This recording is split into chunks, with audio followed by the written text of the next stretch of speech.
Okay. Well, good morning, everyone, and welcome to the first meeting of spring. Oh, yes, we are following the ideas of Wiart and Willie, aren't we? It's very early spring, and by the looks of it out there this morning, I may be restoring some of my faith in the in the white rodent from the peninsula. A beautiful day out there. If you could, please rise, and we'll take a moment of reflection. And in that moment, say a few words from a former mayor, Delton Becker, the first mayor of West Grey, and a longtime elected official of Bentinck Township and Grey County Councillor, passed away a week ago today in Florida. And some of our thoughts be with Delton.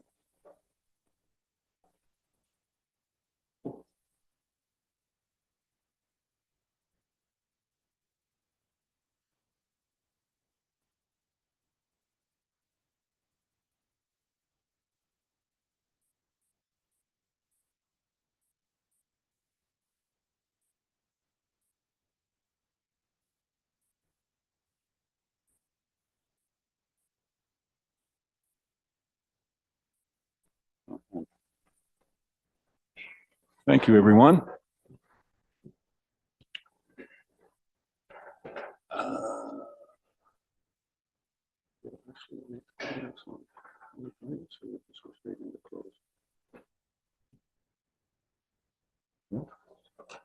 Yep. Okay. Ashley, you have the opportunity to tell us how we can join in on the meeting. Anyone out there? On the virtual, we are doing, it is an open council meeting and virtual, and let's not be too hard on Ashley. This is her first time running solo, new communications officer. The mic is red and you're hot, Ashley. Thank you. Before I begin, at any point, if you get disconnected, you can dial 1-647-558-0588 and enter the ID for this meeting, which is 891-5626-2480. Both member of council and staff have been briefed on the various features of the Zoom meeting software and will be raising their hand physically to speak. For members of the public, if you require any technical assistance, please send a chat message to myself, Ashley Noble, Communications Coordinator, and I will attempt to assist you. It should be noted for members of the public that this meeting is taking place across two meeting platforms, both on Zoom as well as being live streamed on YouTube. Public participation, if any, must be done through Zoom and cannot be done through YouTube at this time.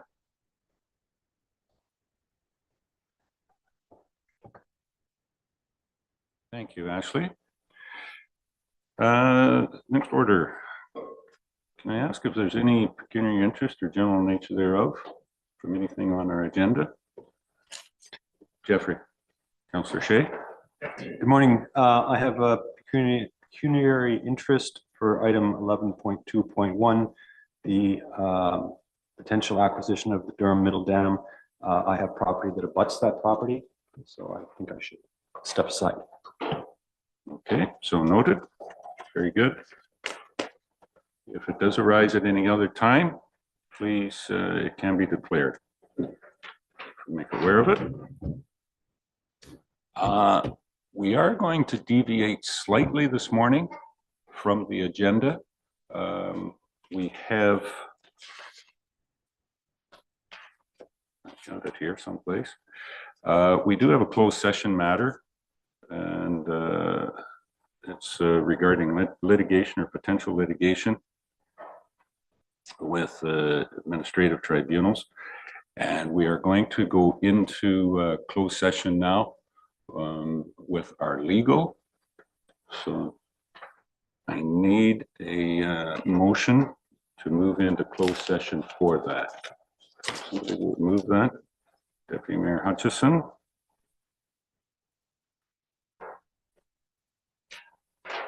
The seconder. Councillor Townsend. Thank you.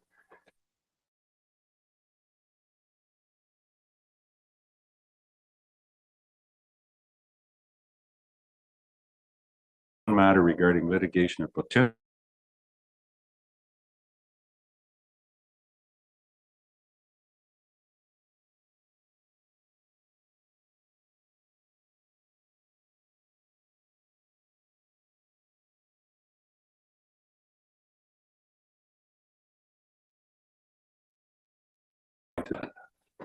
All right. Everybody good with that? Call the question on the motion on the floor. All those in favor? Opposed? That's carried. And at this time, I guess we'll have to ask. Yep, you've got it, Tom. Yep.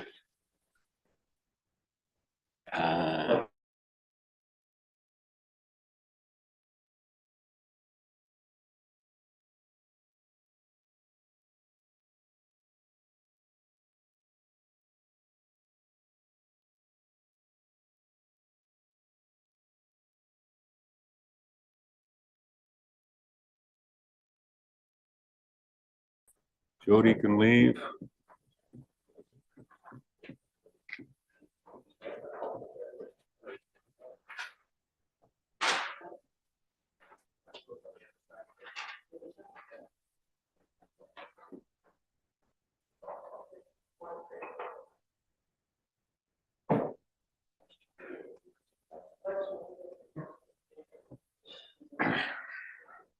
Working on that.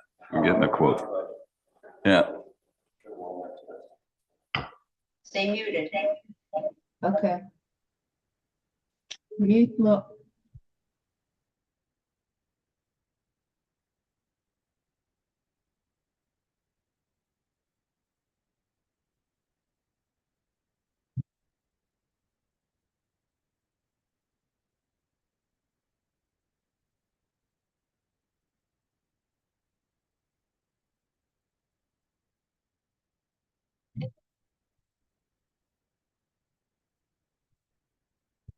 You can hear me?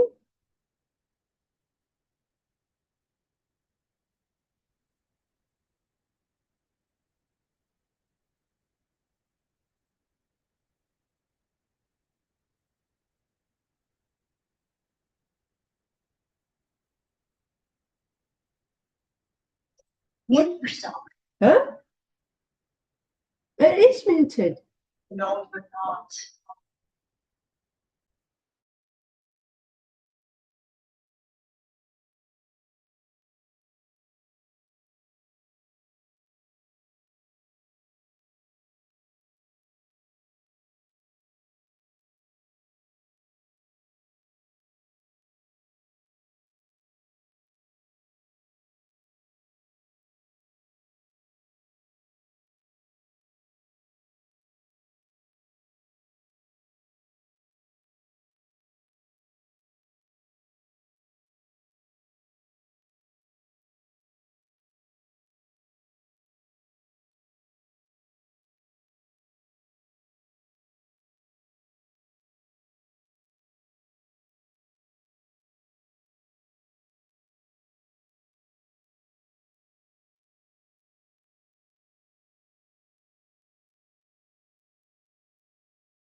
Okay. Welcome back, everyone, from a closed session.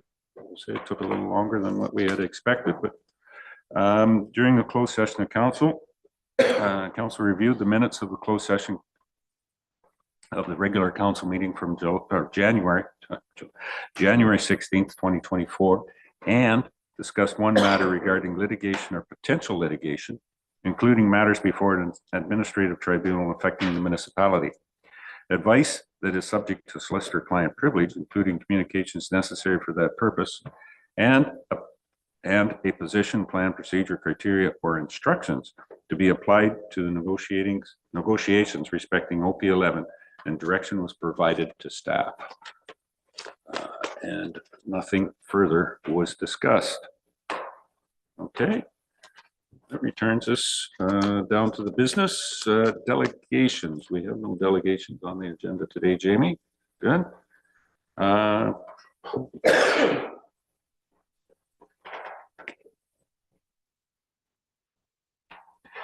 Yes, to the public. That's where I was going with this public meeting process. There is a couple of individuals that are, maybe on the screen that nobody is making their initial position to council. So I wonder, Jody, if you can be introduced. I'm going to put you on the spot. Jamie, we have a new member with us today from staff. Thank you, Mayor Eccles. Yes, I'd like to welcome Jody Ward as our Legislative Services Coordinator. Jody will be filling in for Sarah Bothman while she's away on maternity leave for the next 18 months. So welcome, Jody. Not to put any pressure on you and whatnot, but yeah, welcome. It is your job to keep us all straight and record exactly what we've said. Welcome aboard. It's going to be our pleasure for sure. Okay. As we said, other than that, I don't think we have any other. Ashley, our other latest and newest, has, but she was introduced at the last meeting. So, yeah, sorry. Only happens once to make that first impression, Ashley, and you've done well. Comment period. As I said, no public meetings, so we're down to comment period. And does anybody in the audience have a comment this morning? And yep. Yeah, there's one person here. If you could use the the table and the microphone there.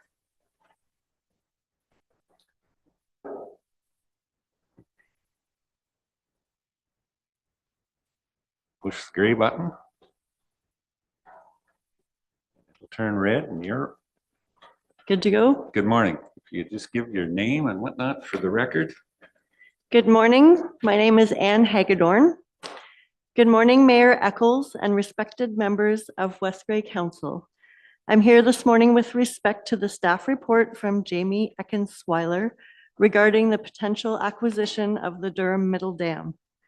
The staff report lists the expenses of the acquisition and maintenance of the dam, of course. I wonder if any exploration has been done regarding the dam as a source of revenue for our community as a hydroelectric dam. Our society is moving towards a more electricity-dependent energy model. There are a number of initiatives province-wide where dams are generating revenue for the communities in which they are situated, with many new projects in the works. With that in mind, has West Grey considered the implications of a party other than West Grey owning our dam in our community?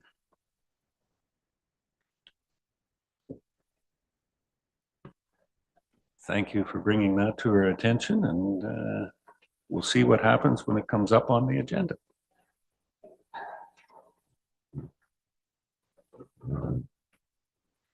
Do we have anybody online? Ashley? As noted at the opening of the meeting, public participation must be done through Zoom. Members of the public joining virtually wishing to participate in this portion of the meeting may do so in one of the two ways. If you have joined via phone, press *9 to raise your hand. This will let us know you would like to speak. Alternatively, *9 can also be used to lower your hand.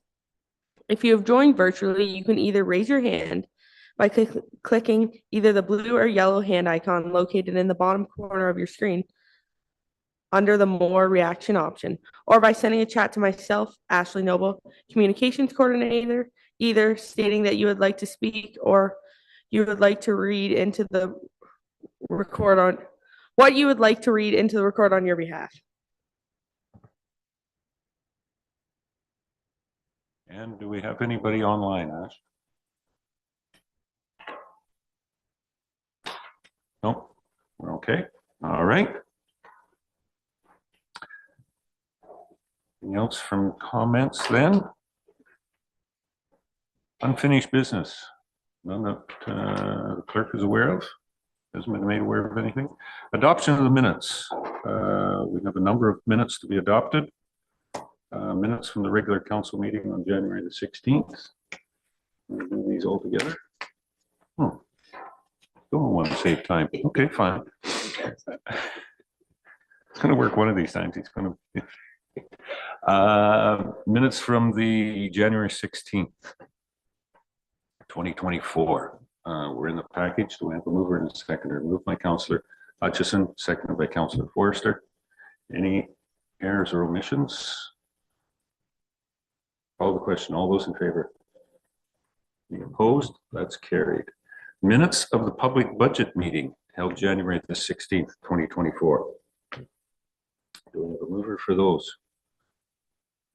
Moved by Councillor Townsend, seconded by Councillor Shea. Any errors or omissions, questions? Call the question. All those in favor? Any opposed? That's carried. Minutes 8.3 from the public planning meeting held January the 16th, 2024. Moved by Deputy Mayor Hutchison, seconder. Councillor Townsend, thank you. Any errors or omissions? Call the question. All those in favor? Any opposed? Excuse me, that's carried. And the minutes of the special council meeting held January the 18th, dealing with the official plan. Mover, Councillor New. Seconder, Councillor Hutchison. Any questions? Councillor Townsend. Yes, thank you. I believe we had a conversation, just a very brief one that I think was missed in the package, and it was around item number E85, which was trails, and the wording therein. And I think I know I had raised the point about it just talks about walking and cycling and cross country, and we do have sections of the trail that could be multi-use. And I know Ron was going to maybe change some of that language, but it didn't make it into the minutes. So I just wanted to bring that to the attention of council. What page is that So on? that's on page 45, 47 or 45, depending on which package you use. Today's stuff. Where is that?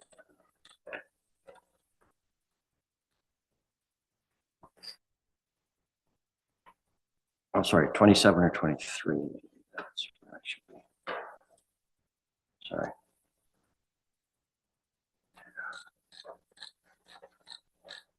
There's no reference to E8 in the notes.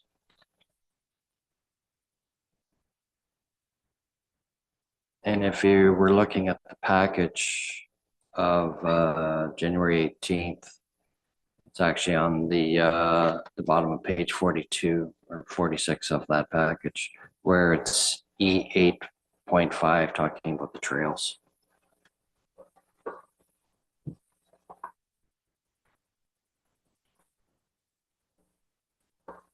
Jamie, comment on that? Three Miracles. The minutes are not meant to be a complete account of everything that was discussed at the meeting. It's meant to capture the decisions of council. So the municipal act is clear that minutes are to be taken without note or comment. So unless there was considerable conversation around a particular item, it wasn't fully flushed out within the minutes. So that's why it's not included in there. On that note, I will add that if anyone is interested in hearing that section of the meeting discussing trails, then a full video of the meeting can be found on West Gray's YouTube page.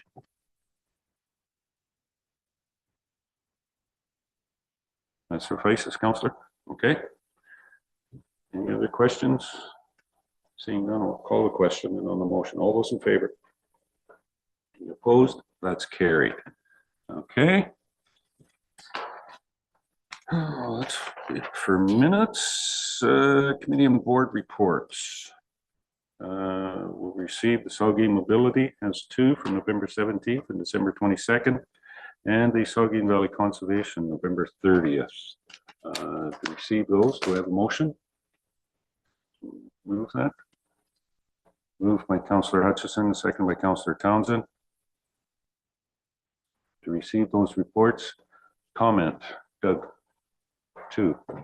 Hutchison. Just wondering on the Friday, November 17th minutes, if anybody noticed a little twist that our clerk threw in there just to see if you're paying attention, where page 3 came after page 4 on those minutes. So if you're reading them, you might have noticed that they were a little bit confusing when you, but I just thought it was just a little test, given that we're only reading 500 pages, just a little test every once in a while is good for the mind.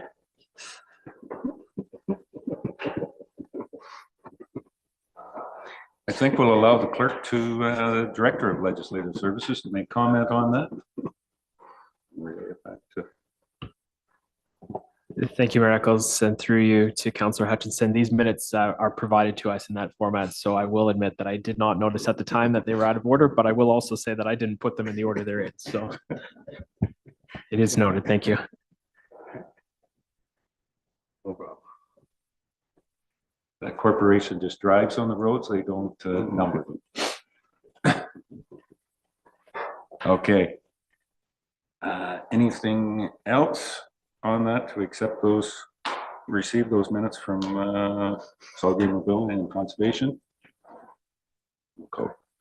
Sorry, one more, Doug? Yeah, I forgot, we're including the conservation minutes in there with that, right? So I just had a question about that, and I already had a discussion with one of our members, but maybe just for the general public's information, I asked a question about how does that affect us when the ministry, or sorry, the province said that they were freezing fees, and I was curious of how that affects the budget going forward, because we had already set our budget and conservation had set a budget, but member Hutchison had clarified that there isn't going to be any change in the budget, that they were able to manage to work it out within the budget this year. So before, when we had that discussion, it was sort of a last minute thing that the province threw at us, and but the conservation area sounds like they've been able to manage it. So just wanted to bring that point up. Yes, it was, I think that's the correct information that certainly that you got, and as you would from the deputy and vice chair of the Conservation Authority. Make any other comment on the top? Sure, Mayor Eccles, and thank you, and through you to Councillor Hutchinson. When the January minutes come forward, you'll see how we took care of that $400,000. I believe it was 400. So it's in those minutes. I was looking forward in here as well, but I had to go back and look at the agenda for the January meeting, which will be on. Well, hopefully, it should be coming over. So, and then it'll have a full explanation of where we found it. Thank you. Okay, any other questions? Call the question. All those in favor? Any opposed? That is carried. All right. Here's down to 10, correspondence. We have the correspondence package there. We can accept all of those ones in a comprehensive. Does anyone want to be pulled? Councillor Noon. Joyce? Oh, thank you. I'd like to pull item number 6, number 7, number 11, and number 12. I was considering number 8, but I reached out to the fire chief, and unfortunately, he's away right now. So at this time, I didn't request to have that pulled. And I have an explanation as to those if they're all treated separately.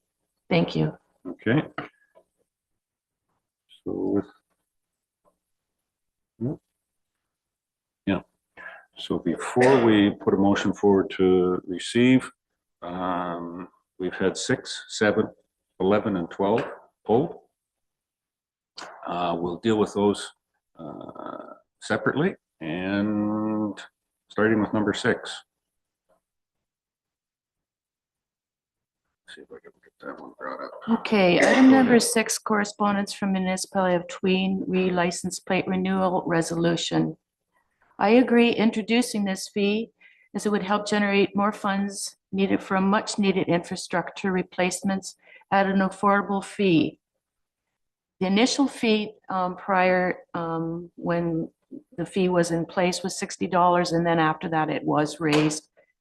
But then the province did cancel the whole program. So I feel that with that fee in place, that would help the need of dollars used for infrastructure projects by the municipalities.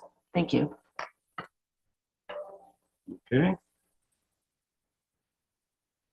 So you're suggesting that we put a motion forward to support? I think that's the way we'd look at it. Jamie?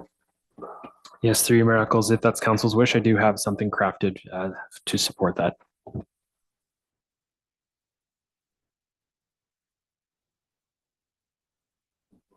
So I have that in consideration of correspondence received on January 9th, 2024 from the municipality of Tweed respecting the reinstatement of license plate renewal sticker fees. Council directs staff to send a letter of support for the resolution to Prabmeet Sarkaria, Minister of Transportation. Okay. Okay, Councillor Noon moves. Seconder?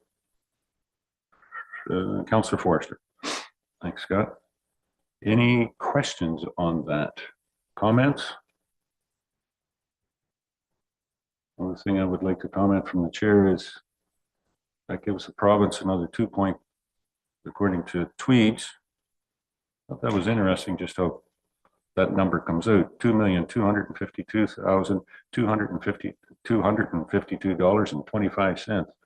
Their calculator only have twos and fives on it, or am I missing something there? It's nice there, but the money would go to the province. It's still, I'm not sure where we would see it coming back to us, but anyways, keep putting some pressure on for the municipality, for the municipalities of Ontario. They carry the heavy load of infrastructure. Any other comments on the motion? Call the question. All those in favor? Opposed? That's carried. Okay. 7. Councillor Noon. Well, thank you. Item number 7, correspondence from the city of Sarnia, recarbon tax. I agree that this tax should be eliminated, lowered, or exempt to individuals struggling with today's economy, especially to home heating or other necessities. And just on a personal note, I don't know if you were familiar, but my husband and I were discussing our recent propane bill.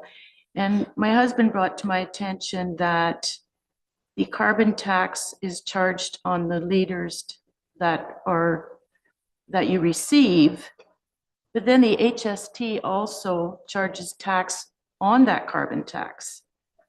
So in our billing, between the carbon tax and the tax on the tax and the 13%, we're paying like $130 or more just in taxes for our propane bill. So just bring to the public's attention that this is an unfair billing practice, I feel, on the federal's behalf. But anyways, I just want to bring that to your attention that charging tax on tax is certainly a double dipping. So anyways, with that though, I'd like to support that we support the the elimination of the carbon tax. Thank you. Okay, Jamie, you got a, for that? Through your miracles, yes, that in consideration of correspondence received on January 19, 2024 from the city of Sarnia respecting the carbon tax, council directs staff to send a letter of support for the resolution to the Right Honorable Justin Trudeau, Prime Minister of Canada. Okay. I have a mover for that motion to support that. No, go ahead, Tom. I'll take Tom and then Joyce can second it. Yep. Deputy Mayor to move, Councillor Noon seconding. Any further questions or comments on that? Jeffrey, Councillor Shea. I'm not that familiar with the, how the carbon tax works exactly. But isn't there an element of that tax where people get rebates? Is that the one that I'm thinking of? Yeah. How does that work? We don't. That should be one for Carrie. She's the financial girl here. Yeah, she's the numbers. Carrie. Putting you on the spot. I have no idea. I don't have a lot of information on how carbon tax rebates work. We, as a municipality, are eligible for them, and I don't know on a personal level. I'm not sure I have enough information to support this. Okay. Councillor Townsend. As an individual that heats with propane also, we pay far more into it on our bills than we ever get back from the federal government.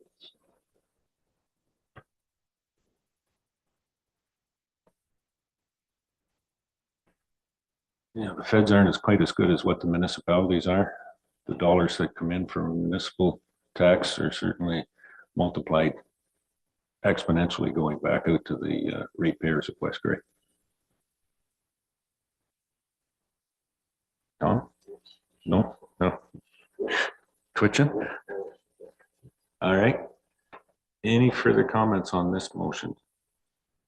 Call the question then. All those in favor? Any opposed? That is carried. Okay. Joyce, number 11. Item number 11 speaks to the correspondence from the town of Orangeville, Social and Economic Prosperity Review. I feel too much is downloaded to the municipality and needs to be regulated and funded by the province. I'd move that this be supported. Okay. Any other comments? Jamie, you got a motion? Yes, through your miracles, I have that in consideration of correspondence received on January 26, 2024 from the town of Orangeville respecting social and economic prosperity review. Council directs staff to send a letter of support for the resolution to the Honorable Doug Ford, Premier of Ontario, and Bruce Grey Owen Sound MPP Rick Byers. Okay. We have a mover for that. Excuse me, Councillor Noon, seconder. Councillor Townsend. Any comments on the motion? Certainly something that we've heard a number of times from certainly a number of councillors here, but Orangeville's put it in, and I think we certainly should be. The municipalities are certainly doing a lot more of the provincial mandate than what we should be. Basically what it comes down to. All right, call the question. All those in favor? Opposed? That's carried. And that brings us down to the last one, Joyce, number 12, Enbridge.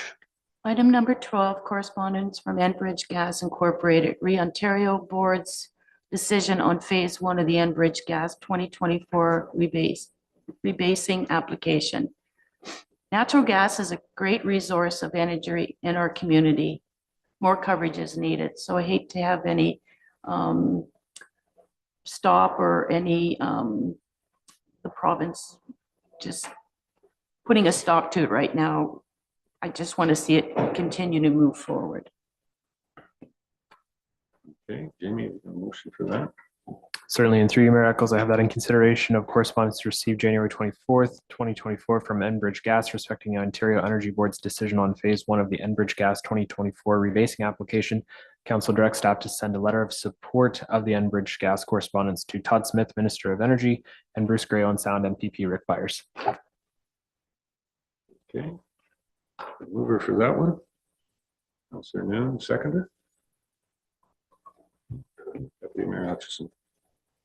Any further comments or questions on that? Strange that this one would come up after anybody that had attended the Roma conference a couple of weeks ago. One of the things that the Premier said of how much they were cutting red tape and the province getting out of the road of economic development and infrastructure moving forward. And then we get this one a week later. Okay. Just a comment. Any other comments on the motion? Call the question. All those in favor? Any opposed? That's carried. All right. That leaves us 1 to 5. And sorry, Councillor Hutchison.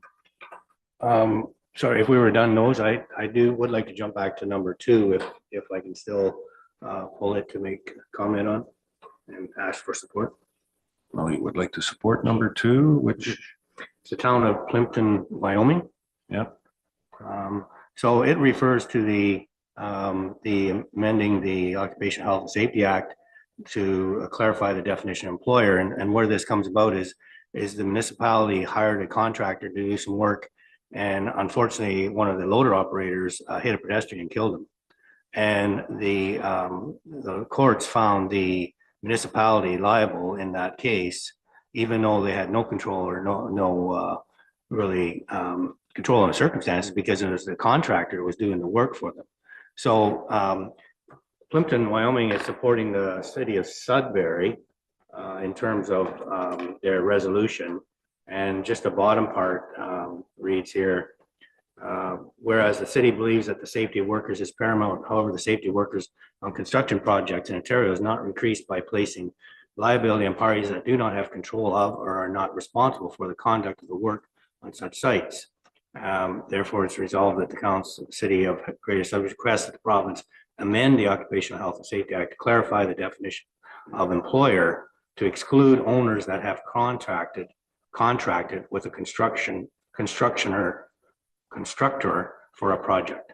And maybe our director of planning or infrastructure would like to comment on that, because I think it's just another case where if it goes to court, everybody gets sued, sort of thing, whereas it really has nothing to do with the municipality when they hire a contractor. So I'd like to support that, but maybe we could have a comment from our director.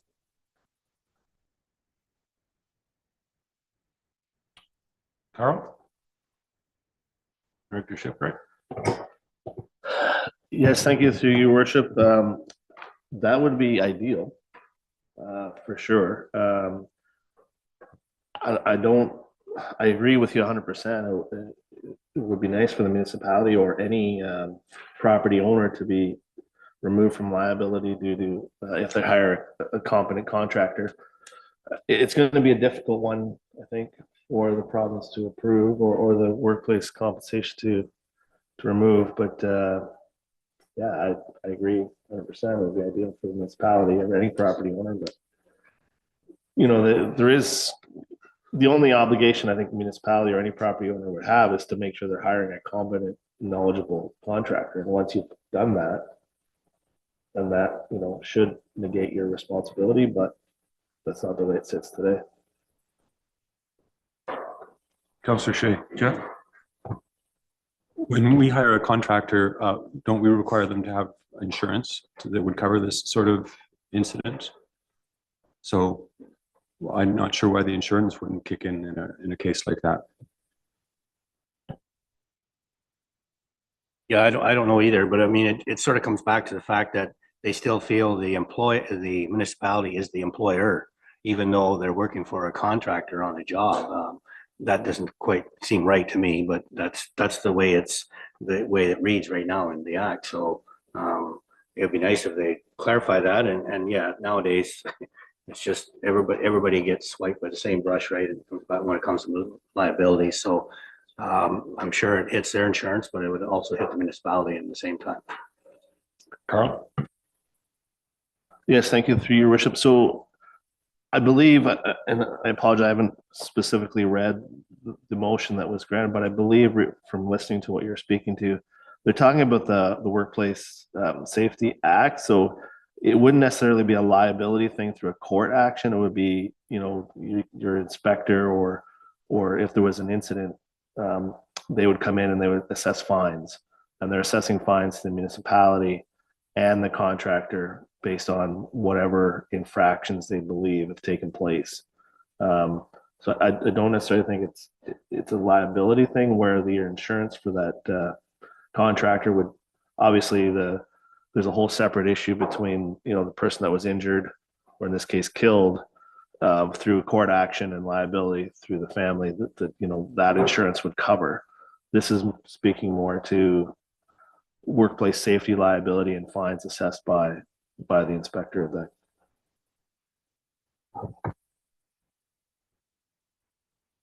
I'm just reading part of the motion here. So they talk about, they found the city to be liable for contraventions of the construction regulations as employer, as it employed quality control inspectors to monitor the quality of work on the project from time to time. So I guess they're saying that they didn't oversee the project properly. And I don't know how much we do that, because a lot of times you throw it to the contractor and they do their thing, right? But I guess we're supposed to be checking up on them. That's what it says. Yes, and through your worship, and our manager of planning is also in the meeting. He may be able to speak more to it, but we do have our road superintendents and our rural and urban lead hands do site inspections, as well as our manager of planning does site inspections on all our projects. We also hire outside and engineers to do peer reviews and things like that on specific items. So we do the best we can, I believe, to, you know, to monitor the contractors to the best of our ability. There's always going to be situations that arise, and then unfortunately in this case it was a negative outcome, but hopefully that, you know, we're doing the best we can, and if they ever did go to court, or if there ever was an action, that we would not be held responsible for that.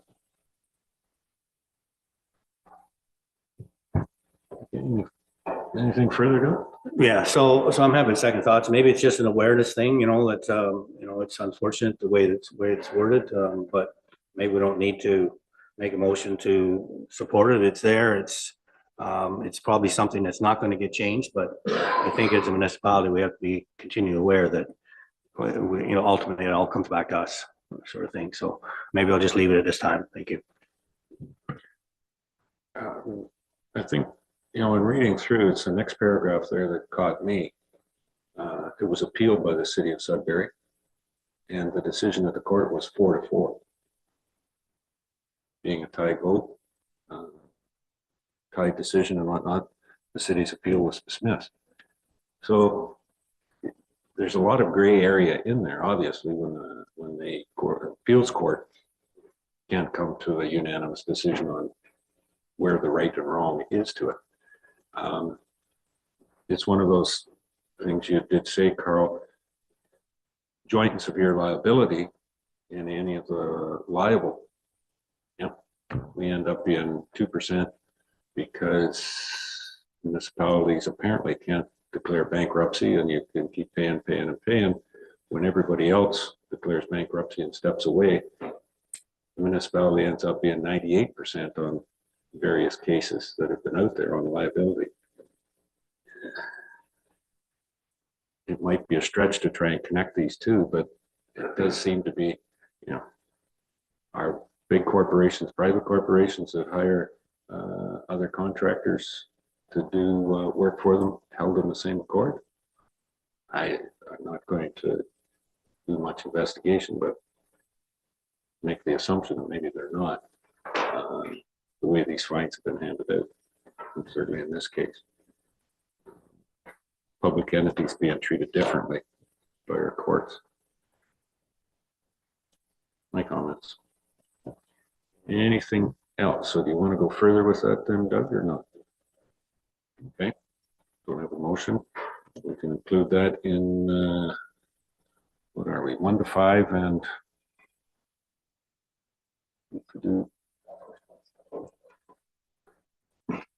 better language. Thank you, legislator. Yep. All correspondence not dealt with individually. Have that motion to be received. Would mover? Moved by Councillor Forrester, seconded by Councillor Shay. Jeff, any further comments on that? All the question, all those in favor? Any opposed? That is carried. Okay, that's correspondence. Staff reports. Want to take a quick break? Yes. All right. Let's take a quick break to try and be back by 10:40.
Okay, we'll call the meeting back to order.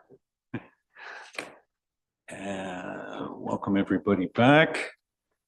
And that brings us down onto the agenda now to staff report. The first one is 11.1, Manager of Public Works. And welcome this morning, Manager Aiken. Jeff, your first. Morning all. Pardon? Good morning. Oh, sorry. Yeah. 11.1.1 is the West Grey Drinking Water System, the inspection report from from the Grey Sawville Conservation that looks after this portion of it. And any further comments on the report? Jeff? Through your worship, the report is very similar to the report you saw last year summarizing the previous inspection report. There was one relatively minor incident in Durham that was dealt with and resolved, and we require no further action. So with the exception of that one incident, we've been fairly consistent in a good way with our day-to-day operations of the two drinking water systems. Excellent. Good to hear that it's being protected and remediation factors are in place if something does arise. As we receive the report, we have a motion to receive that. Jamie? Yep. If there is no other questions, I'll take it from Councillor Noon, Deputy Mayor Hutchison, to receive Public Work Management Report 11.1.1 dealing with the West Grey Drinking Water System. Any further questions on the motion? Call the question. All those in favor? Any opposed? That's carried. Thank you, Jeff. Next one, dealing with, it should be just as easy. So it's a conservation, oh, this one's from the Saugeen Valley Conservation Authority. Jeff, 11.1.2, Category 2 Programs and Services Agreement. What have you got good words to tell us on this one, Jeff? In summary, Saugeen Valley Conservation Authority has approached us about 3 5-year agreements, their transition agreements for the 3 structures in Neustadt. I believe it's their intent at the end of the 5 years, it would become our sole responsibility. The value of entering into the 5-year agreement would allow us to enter into, or would allow us to develop an action plan. We're not ready today to take over operation and maintenance of those facilities, and/or construction as the case may need be. So yeah, you are encouraged to seriously consider entering into the Category 2 agreements so we can develop a work plan to move forward. Thank you. Any questions or comments? Councillor Noon. Joyce? Well, thank you. I have a real problem with downloading these and putting into agreements and then taking it over, but I don't see the Saugeen Valley's levy dropping in any way when they're downloading all these extra projects on the municipality, and the municipality is already struggling with the infrastructure we do have in place. So I just want to make a comment that it's a heavy burden, taking on more responsibility for work that's been done with Saugeen Valley. The other thing too, like, you know, they can tell us what they project is happening with all these 3 structures.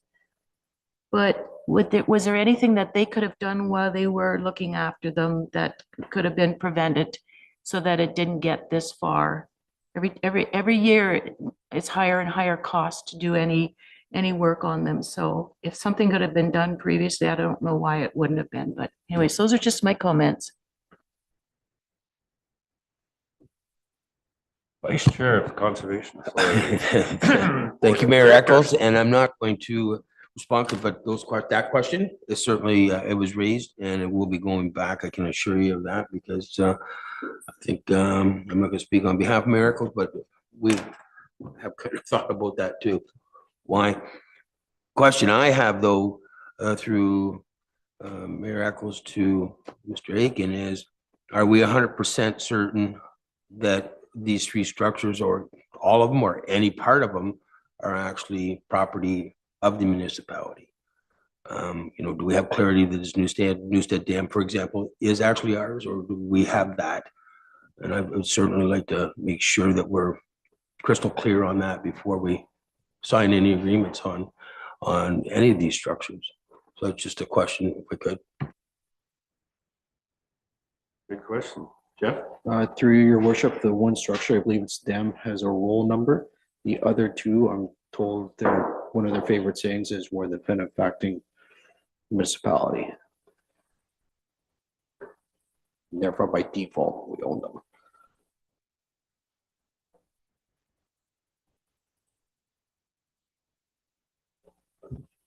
Further, yeah, I know you want something further. on Well, that. no, okay, so for clarity, and thank you very much for your answer. So the Newstead Dam does have a roll number, that's very clear in all of our minds, I would hope. We understand that.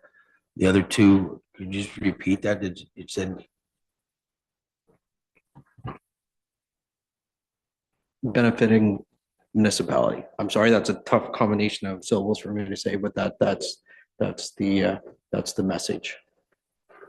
Now, the one of them, I asked a little bit more about the one in the Newstack Creek, is more or less it follows the creek, but still the answer remains the same, benefactor. Okay, well, thank you, Mr. Aiken. So I guess the way I look at some of that, the Mule Creek running through there, because we did do some, the municipality participated in some enhancements last year. So if those enhancements are not done because we don't own certain parts of that creek, or it's not on our roll, and those start to, just say they started to deteriorate, I don't understand how we could be the benefacting or beneficiary municipality, if you will, if it's not controlled all the way to where it ends up on ours. Do you know what I mean? Like, if it's not maintained ahead of when it gets to our structure, that's where I don't understand this over the benefactor of something that could happen upstream from us. That's all. Is that compound to us, and then it's all of our problem to capture. It's a fair point.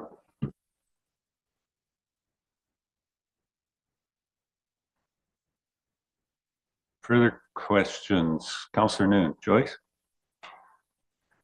I'm kind of with what Deputy Mayor Hutchinson had said, any other beneficiary landowners, why they wouldn't take on some of the costing for this if the creek has to be cleaned out anyway, further like ahead of it.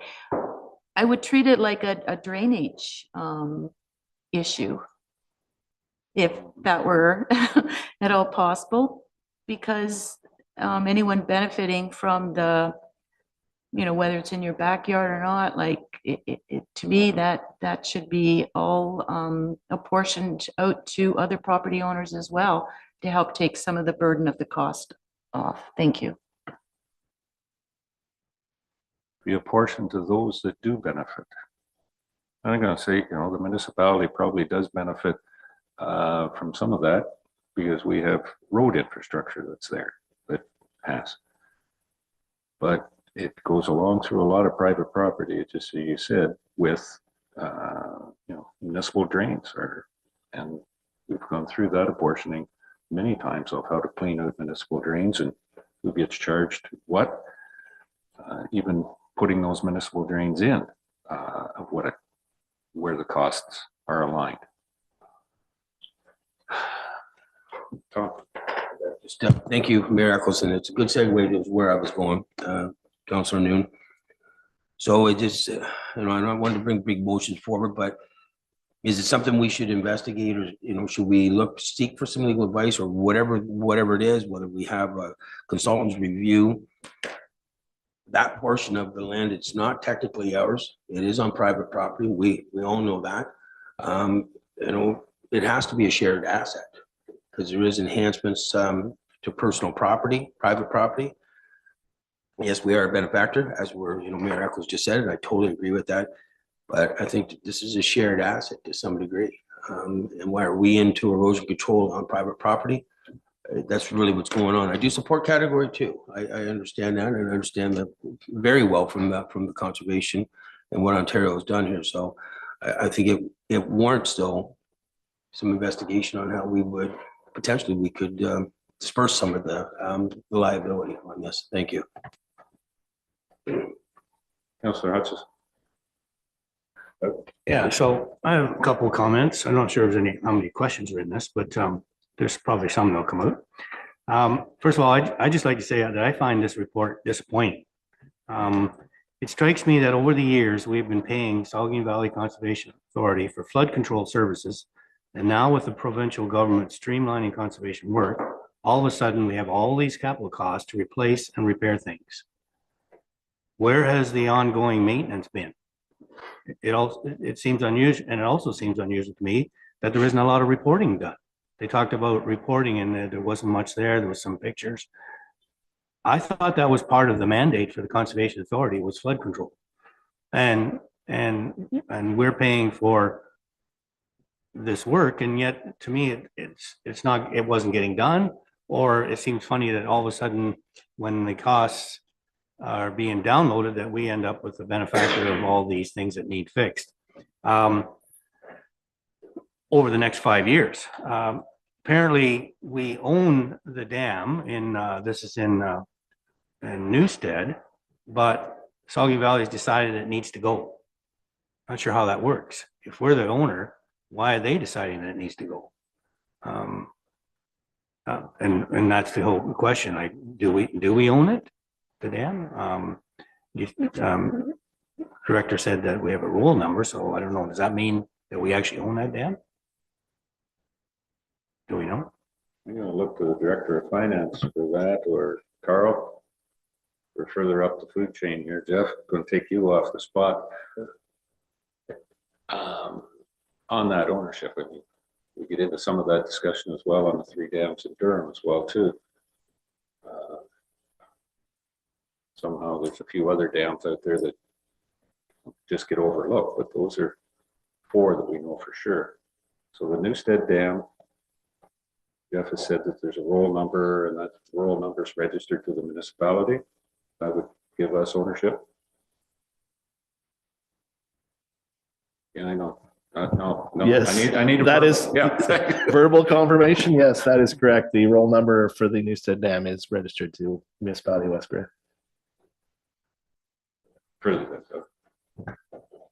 So if we own the dam, the Conservation Authority is saying we need to take it out within 5 years.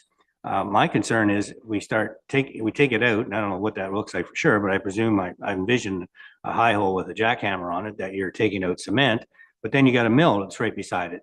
Then what happens to the mill if you take out all the cement around it and the mill starts to fall down? Are we liable for that?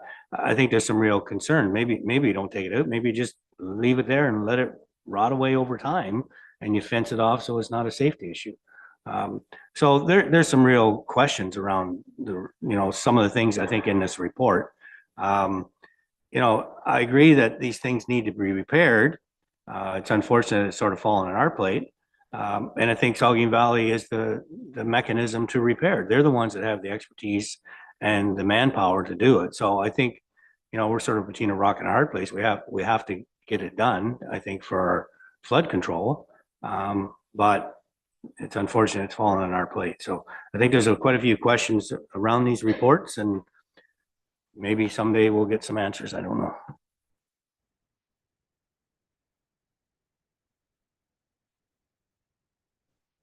Councillor Shea. It seems every time a Saugeen Valley related report comes up, there's innumerable questions rise at the council table here. Existential questions like, do we own it? And I don't know why the information breakdown is so ongoing with the Conservation Authority. I might ask our 2 representatives there if maybe questions that get asked here at council could be referred to the Conservation Authority and answers could be brought back. Or I don't know if we want to direct staff in there, you have ongoing communication with the Conservation Authority to sort of capture council's ongoing ephemeral sorts of questions and concerns and maybe try and bring back more concrete answers. Or maybe we want to have someone from the Conservation Authority attend where we can have a conversation and say, you know, why do we have this responsibility? Why are we being saddled with this? In which case they're probably going to say something like, it's legislated. Here's the reason. And it's going to be crystal clear. And we're going to go, oh, okay, fine. But we always keep asking these questions over and over again to, you know, an empty room where there's nobody capable of providing the answers. So I think we need to adjust our attitude and relationship with the Saugeen Valley Conservation Authority so that we can be more productive, more informed, and, you know, have more concrete sort of decision-making actions. I don't want to hang it on staff. I don't want to say this is a flawed report or anything, but I do think it's more that council just gets all worked up into a tizzy every time Saugeen Valley comes up. So I'd like us to sort of find a way to break the cycle, and maybe it's up to the two representatives to sort of lead that charge, whether it's directing staff or inviting a delegation or providing more liaison services. So I just wanted to make that comment that I hope we can find a more productive way forward. Deputy Mayor. Thank you. Just a quick group response to that, and through you, Mayor Eccles, to Councillor Shea. The Conservation Board sits as a different body, and it is not obviously council. We are the representatives, the mayor and myself, yes. But don't forget these reports that come before council here. This is a different body, and some of the questions that may be asked here is a different approach because we're responsible to the municipality. So I think anytime a report comes from the conservation, they are pretty extensive, and then, you know, thank goodness we do have the expertise of our staff to look at recommendations and review some of this stuff. I think the best way to handle this is, yes, if we have questions or we need further details on the reports that are before us, absolutely send it back and say, we need more information. But the board, you know, we may only capture the questions that would be at the conservation. Here, there's different questions because we are different people and we look at different things altogether. So those questions may not have been asked up there. And I will say for a fact that Mayor Eccles has asked several times, and because I've sit there, on the ownership of some of these structures, and we have not received that. There was some unclarity on that. And here it is again, we're asking the same question. So I think it's probably a wholesome response or way to handle this is when we do get one, if we have our own questions, let's compile the questions, send it back, or let's request for a delegation. If they got to come here every month to answer, then that's what we'll do until we get it right. So that's where I'm at. Thank you. Okay, Jamie. Thank you, Mayor Eccles. Just to confirm, the SVCA is going to be attending West Grey Council at our next council meeting to provide updates on how we benefit for certain structures such as the New Creek, the Newstead Dam, and things like that. So just to provide council with some peace of mind there, SVCA is coming.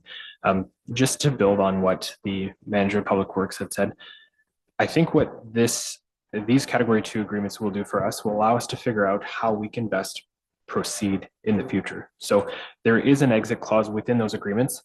I have spoken previously about that exit clause, and I misunderstood it a little bit. We can exit from these Category 2 agreements anytime, so long as it's within 90 days of the expiry date of the term. So anytime 90 days before 2028, West Grey can say, yep, we're done. We figured it out on our own. We're going to move forward in our own way. So entering into these Category 2 program and service agreements provides us with the time to actually figure out what it is that we need to do and what our requirements are on our end. Clarify that again on the 90 days. Certainly. So within the Category 2 agreements, in the draft agreement, it says that this agreement shall commence on January 1st, 2024 and shall continue for 5 years to and including December 31, 2028, unless either party provides written notice of termination to the other party at least 90 days prior to the expiry of the term. So we would need to provide notice of our intent to withdraw from that agreement 90 days prior to December 31st, 2028. Or at any time before that.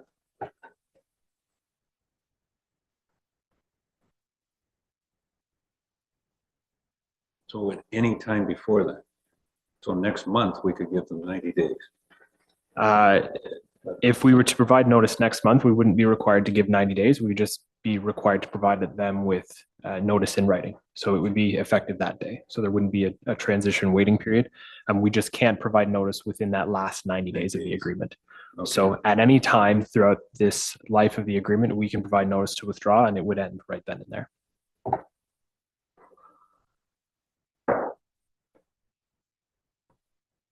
Taking, if we did take control of the Newstead flood control and the Newstead Creek, Mew Creek system, do we also end up getting the, or do we have to work out new access agreements across private property to, or would those carry over from the Conservation Authority on getting access to the river across private property?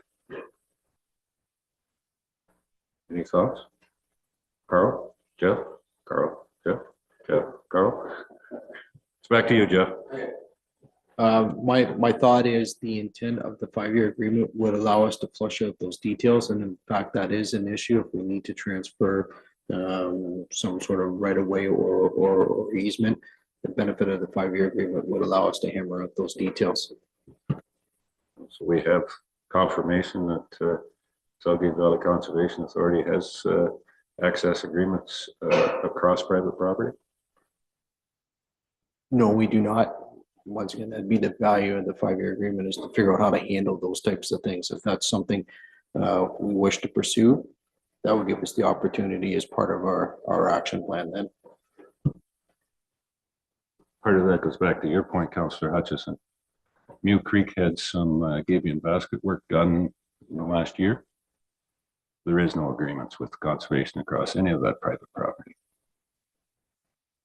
Surprise.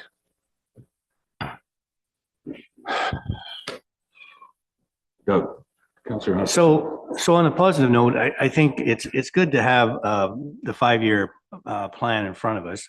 The problem is it was such a shock. Like, for example, the Upper Dam, $300,000 for a boom to protect people from getting close to the dam and whatnot. Like, yeah, fine, okay, we need it, but how come this has never raised its head recently until all of a sudden this all comes about, right? So there's a lot of dollars here, but it does give us a plan. I think that's a good thing.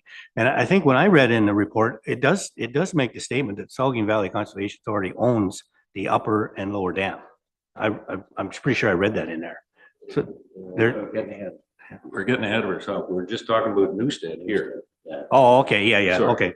Yeah. I'm just talking in general about the report. Yep. Okay, so yeah, that one, okay, fine, we own it, but I do want to make comments about the other things here, so. Okay, I'll let's come hold back on to to those. that. Yeah, don't let them get too far away. So, yeah, they get out the window before we get to there. Okay.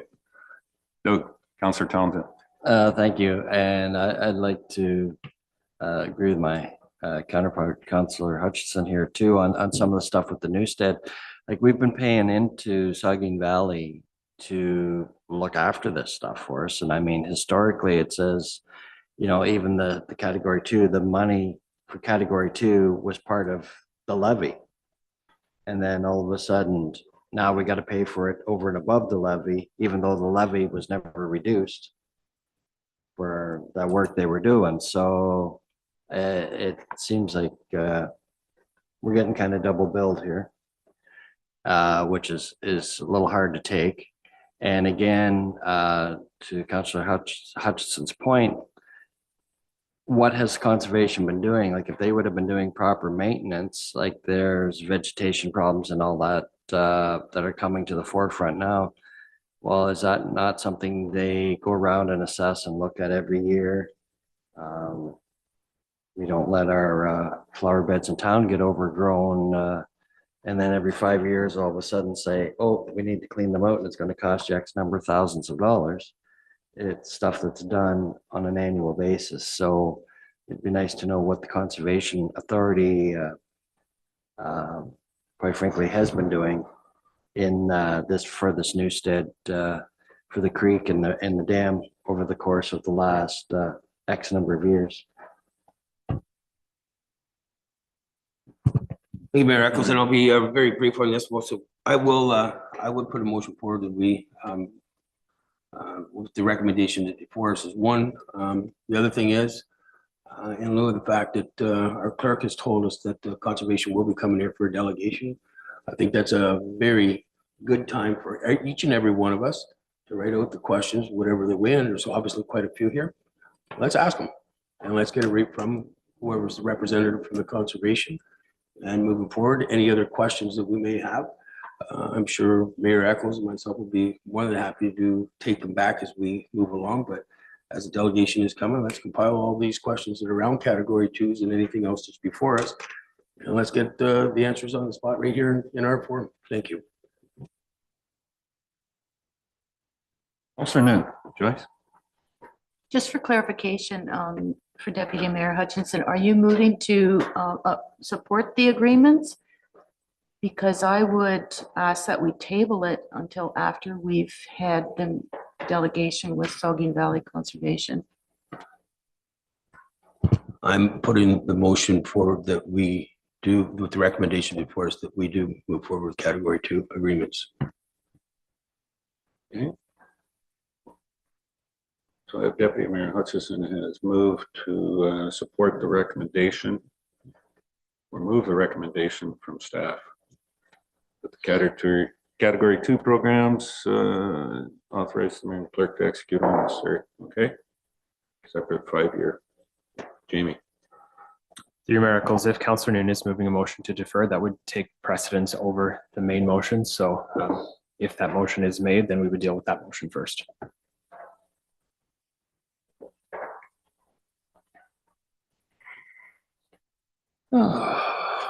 Procedure. It's always a wonderful thing.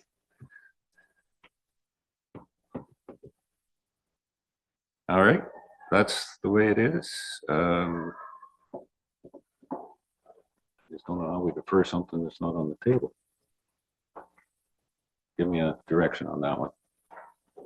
Through Mayor Eccles, if the motion is not moved and seconded as it's presented here, the motion to just defer discussion on this item until after such time as SVCA has come presented would be in order, I would say.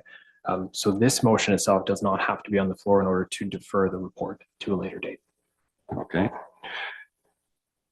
I did have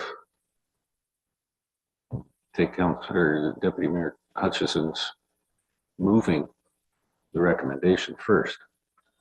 That's where I'm getting into trouble here on procedure. I think the way, is there anybody to second that motion? Seeing nobody to second the motion, then it dies. All right, I'll have to withdraw it. Councillor Noon. I recommend that we defer the agreement of section 11.1.2 until we've had conversation with the Saugeen Valley Conservation at our next meeting. Thank you.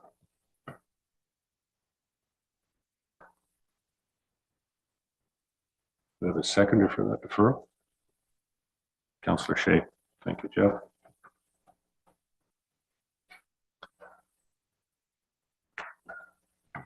Anything to read out yet? Jamie.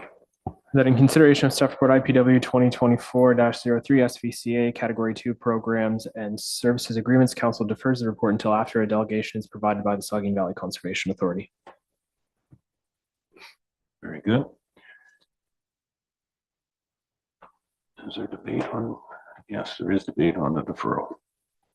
Any further comments or questions? Jamie first, and then we'll go. Just to clarify, the debate is on the motion to defer itself, not the subject matter. So the debate can take place on whether or not to defer it until the next meeting, 2 months from now, and so on and so forth, but not the actual subject matter of the original report. Of the report itself. Okay. Clear on that? So the motion is defer this report on the way it's written right now until after conservation delegation is here February 20th. I think is when our next meeting is. Yep, they're on as a delegation for the 20th. Okay, that clarification. Any other discussion? Call the question. All those in favor? Any opposed? That's carried. Okay.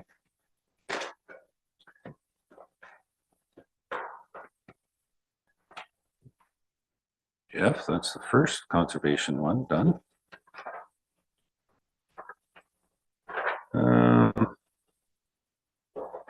SVCA inspection reports, 11.1.3.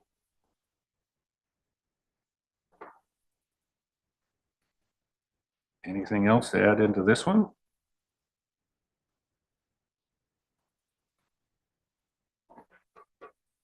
Jeff? There are 5 reports attached to the staff report, inspection reports that is. They're intended for information purposes. After the release of the council agenda, SVCA has contacted me to wishing to discuss a 10-year capital plan. I would say the general tone was to take the edge off the idea that West Grey is going to have to pay for everything. That's not in writing, but that was the general message of the conversation. Okay.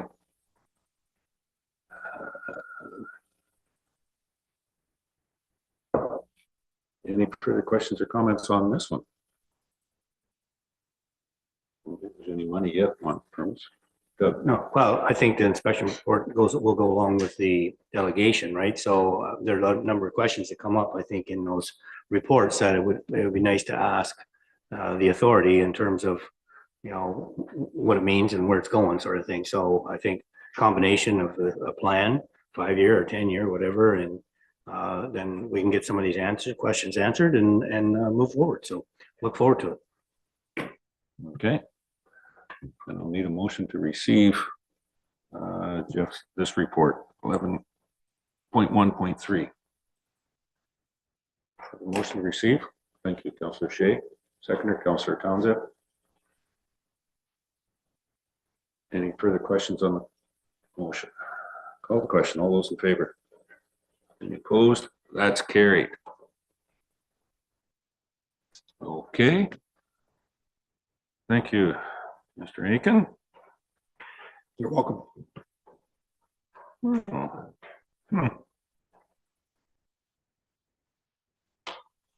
There's a lot of damn stuff on this agenda.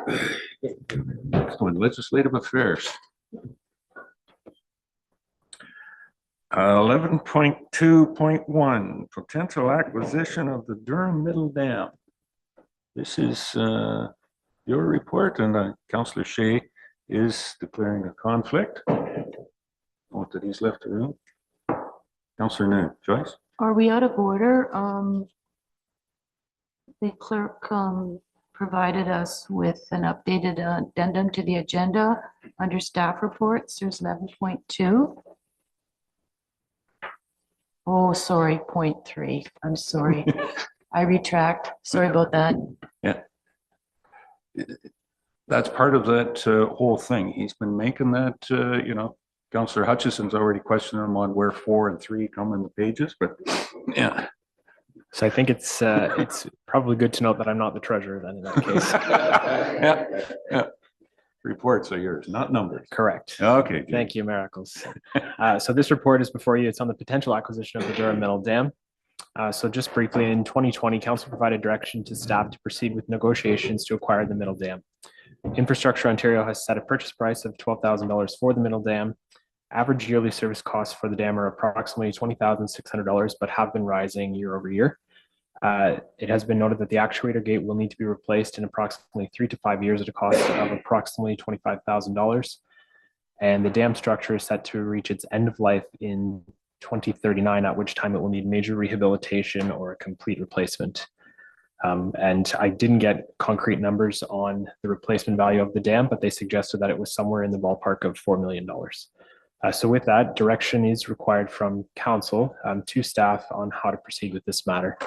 There are a couple of options within the report, one being to provide direction to staff that Westgray is no longer interested, and the other being to provide direction to staff to continue with the next steps in the acquisition process. Now, Doug, Councillor Hutchison. So I see this dam as being similar in some ways to the other dams that we have in Durham, in that we do benefit a lot in terms of tourism, recreation, land ownership around the dams and so on. My concern is if we don't purchase this dam and it becomes privately owned, what control do we have? So it sort of comes down to we're like between a rock and a hard place, or excuse the language, if we're damned if we do or damned if we don't. But either way, we're damned. Seriously though, it's a problem, and it's another huge cost. But again, do we want some control over this dam, or do we want to give it up? And I think if it goes private, I think I can see envision all kinds of problems down the road. If we keep it, yeah, we got some major costs involved. I do have a recommendation, but I'll wait till other people can jump in on it. But personally, I would like to see us buy it and put it out there that we can maybe get someone like one of our residents has said, someone who's interested in producing some energy and help us cover the cost of this dam going forward. So I'll leave it there for now, but that's my perspective. Okay, thank you, Doug. Deputy Mayor. Thank you, Mayor Eccles. I guess I do support what Councillor Hutchinson is saying. One of the questions I have though is I know that the dam is, the water's emptied out of that section of the river there. And under the FIT program or any hydro generating, and I'm assuming that's the direction I'm kind of thinking about here. I'm not sure how that works because under FIT, you have to generate so many kilowatts, megawatts, whatever you want to call them. I'm not a hydro guy, whether it's per day or per week or per month. So the existing method is to drain that or lower it completely down. I don't know how that fits. So, that's one statement. The question is, if water was to always be maintained in there, what does that do to our flood control around the entire town? Frazzle ice and everything. So I'm certainly not going to even speak to having any knowledge of that, but I'd certainly like to know how that works. If it was to be a steady flow throughout the year, including in the winter, when it currently does not, what does that do downriver or into the town? I guess is one of the things I'd certainly need to have a report back on that. Thank you. Comment? Anybody else? Councillor Townsend. Doug? Thank you. Yeah, I agree with Councillor Hutchison. I think we should purchase it. Durham's known for its dams and the scenic aspect that they bring to the town. Another thing on a revenue generation front, and I don't know whether we could do this or not, but with control of the dam and the water level in the summertime, is there a possibility to you see them in quarries and whatnot? I believe there's one in St. Mary's where they bring in like inflatable type of parks and put them in the waterways in the summertime. Is that a way which could bolster tourism and create some revenue for the municipality that way too, if we control the water flow and everything in there? But definitely something that I support and I think we should look at. And I guess a question for the Director of Finance would be, are we looking at adding a line to the municipal budget for waterways and dams, because we're going to have to start putting away so much money every year to manage this infrastructure? I think that's towards you, Carrie. Thank you, through you, Mayor.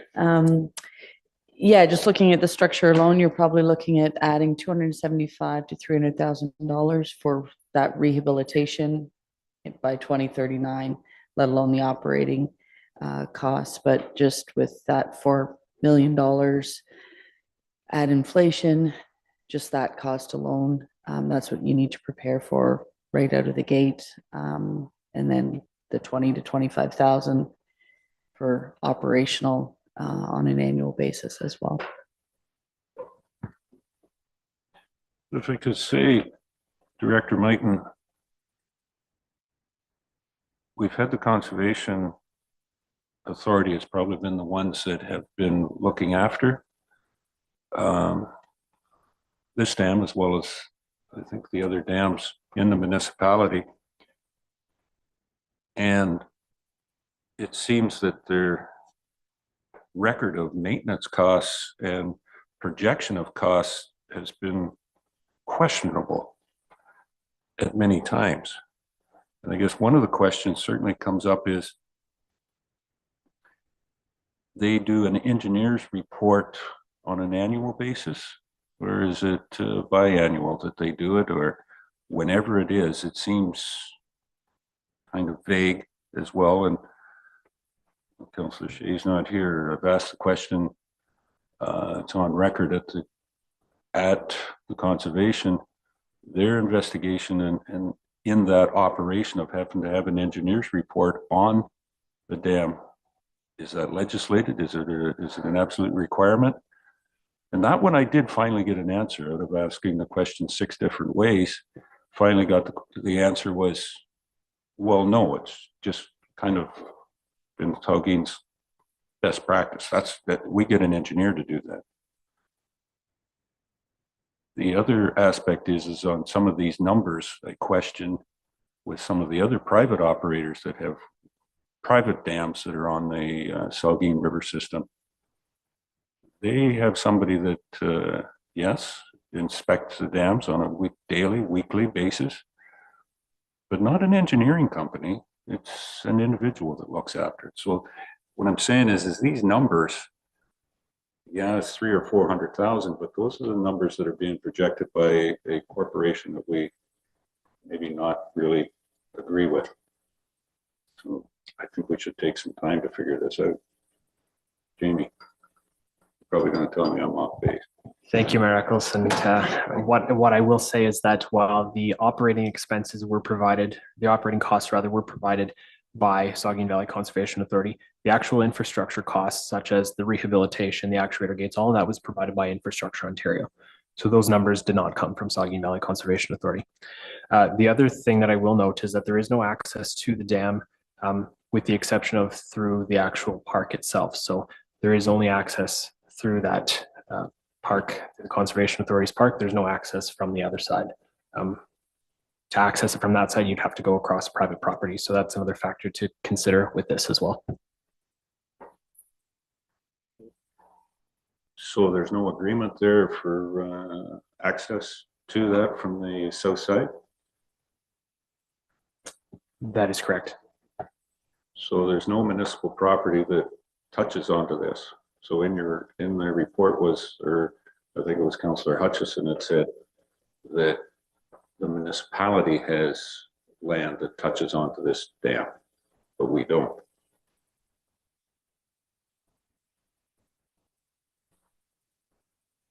So there's nothing from our Heritage Bridge that impacts or touches onto that property. Just want to clarify that. Doug?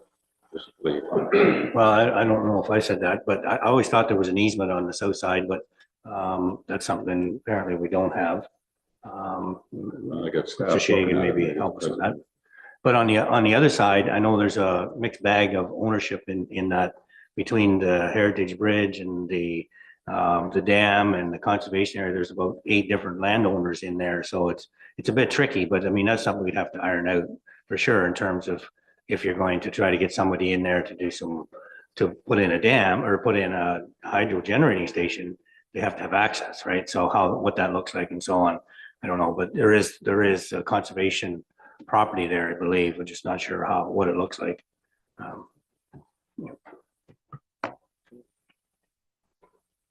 Any clarification on that, Carl or Carrie? You were looking at something there. Yes, through your worship, there is an unopened road allowance that abuts the property at the north end that would be owned by the municipality that would provide access to that property.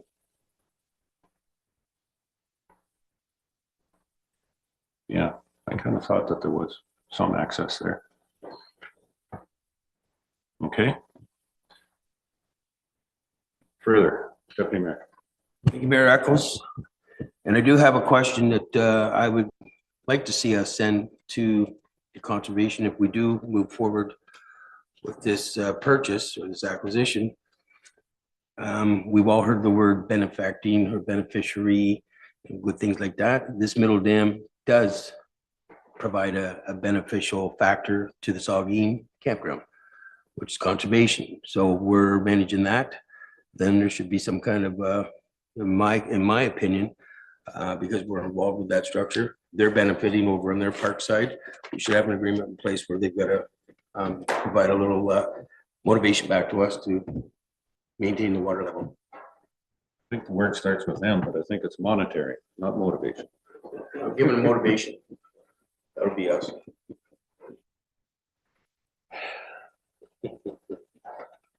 Okay, anything further?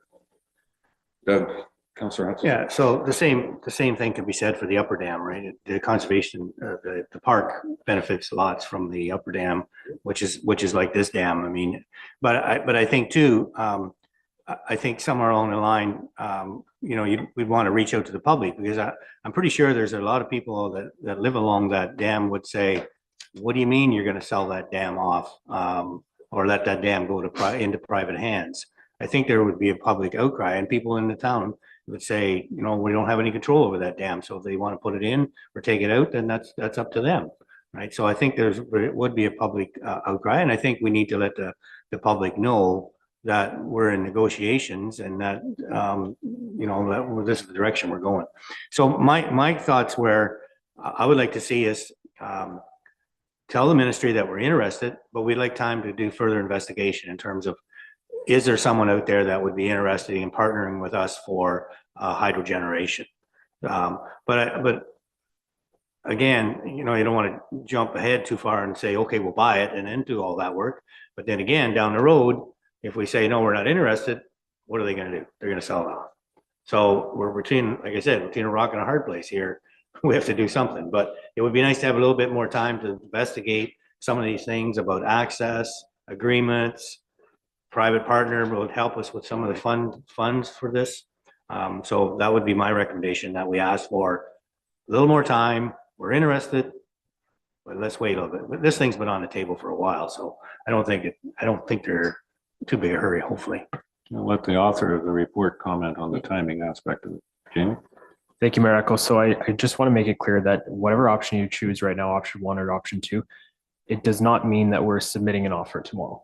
So if we exercise option 2, it just means that we're going to be proceeding with the next steps in the process. So within that, I'll just read that excerpt. It says, should council direct staff to proceed to next steps in the acquisition process, staff recommend having the dam inspected by a qualified engineer before making a formal offer to purchase the structure to ensure due diligence. It should be noted that there will be financial requirements associated with having the dam inspected.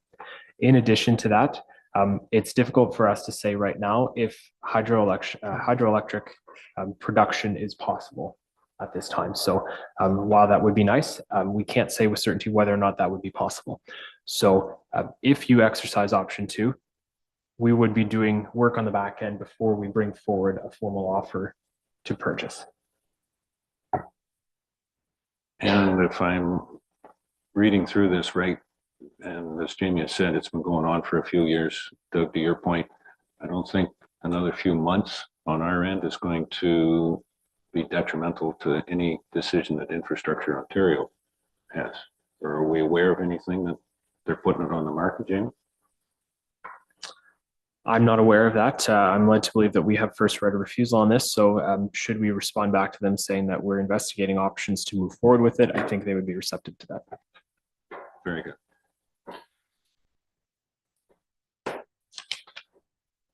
And it is the provincial government, so whatever they decide tomorrow, they may be in reverse next week on that. Thank you for letting me get that point in. Okay. Anything further, Joyce? Mine is more for information. Where does the upper dam stop and the middle dam start? Because you had mentioned about not having access, but now we've realized there is an unopened road allowance, which would provide access, which is great. But the upper dam, isn't that where we host the swimming on the dam? No? Middle. It's in that middle dam. Oh, okay. All right. I just wanted clarification just because of the liability issue, like we're providing the program, but it's on private land. It's on conservation. I Or think I conservation, can speak to yeah. that, Carrie, or no, I'm gonna let somebody that has signed the agreement many years. Yeah, the swimming lessons, we have an signed agreement with the Conservation Authority to use their property at the Middle Dam location.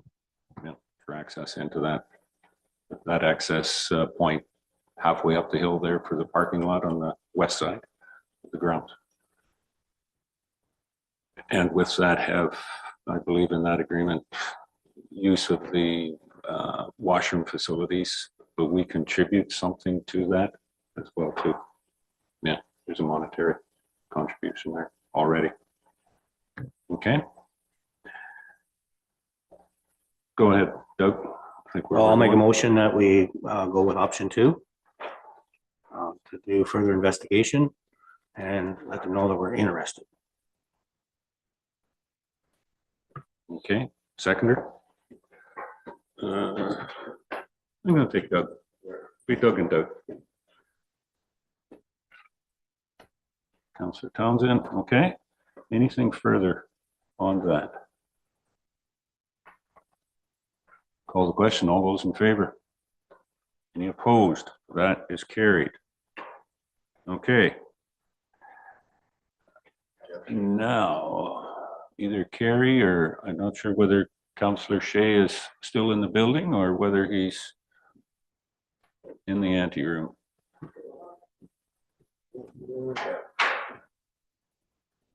Thanks, Ann.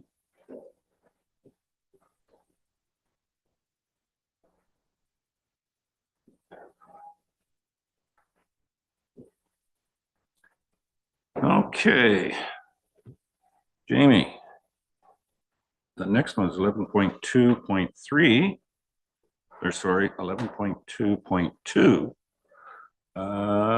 The Grey County's request to purchase lands. Jamie? Thank you, Mayor Eccles. The County of Grey is interested in acquiring West Grey land for the development and construction of a new paramedic base in Durham. Grey County is requesting to purchase approximately 0.73 acres of the 8.45 acre property that was purchased for development of the new West Grey Police Services building. Should council wish to proceed with this land sale, the subject lands will need to be declared surplus to the needs of the municipality in accordance with West Grey's land sale bylaw. The recommendation in the report is that council direct staff to waive the $500 request to purchase municipal land fee, declare the subject property rather surplus to the needs of the municipality, and direct staff to proceed with the next step in the land sale process. Okay, thank you. Pretty clear working with one of our partners. Any questions or comments? For Jamie. Deputy Mayor. I will certainly move the recommendation. Okay. Deputy Mayor Hutchison moves. Do we have a seconder for that? Councillor Noon. Thank you, Joyce. Any questions or comments on the motion? Then I shall call the question. All those in favor? Any opposed? That's carried. Okay. An addendum, sir. Yes, thank you, There's Mayor one Eccles. addendum to the to this. Jamie.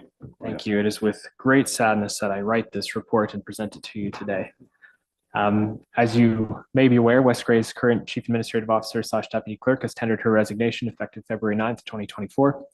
West Grey will need to undergo a recruitment process for a new Chief Administrative Officer, but until such time as a new CAO / Deputy Clerk is hired, an interim CAO should be appointed.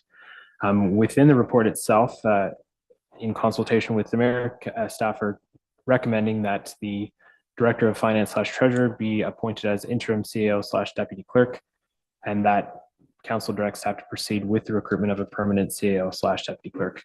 I will note under communication plan, it notes that a bylaw will be brought forward at the next council meeting to formally appoint the interim CAO. However, that is on this agenda for your consideration today.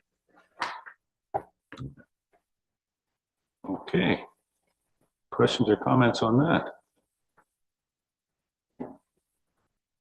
Any comment from the CEO? Thank you, Mr. Mayor, and to members of council and staff. I don't have a tissue box handy, so I'm going to be very brief, however, and you don't need to throw one at me. It has been nothing but a pleasure to work with this corporation and in this community, and I thank you all for your support.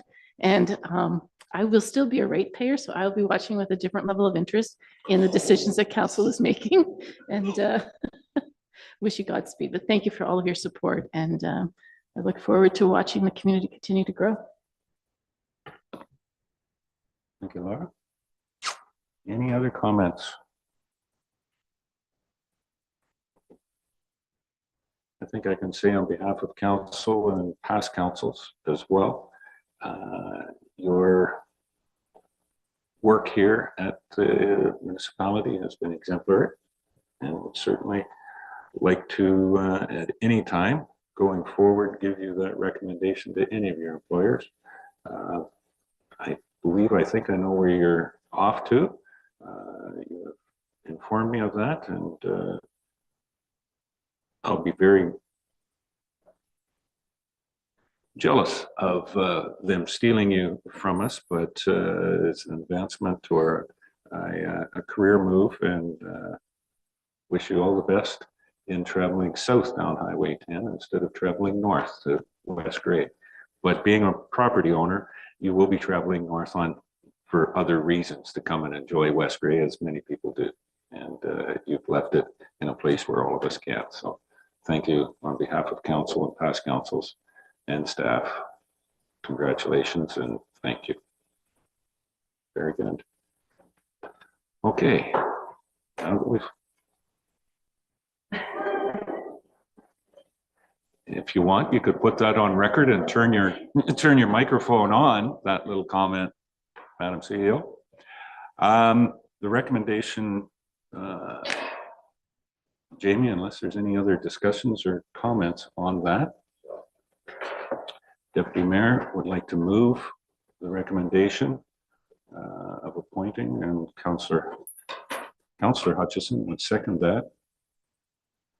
And I think what's in that recommendation, just for clarity, is that as of February 12th, giving the authority to the mayor and clerk to sign a bylaw, or have the bylaw prepared and signed, that the Director of Finance take over the intern job, correct? It's 3 miracles. You're very close. So the bylaw will be passed today and will be effective February 12th. So that's the only caveat there. Yeah. Okay. Yes, that's exactly what I meant. I'm gonna give them the right interpretation. To my right. Yeah, we're good here on the left. Okay.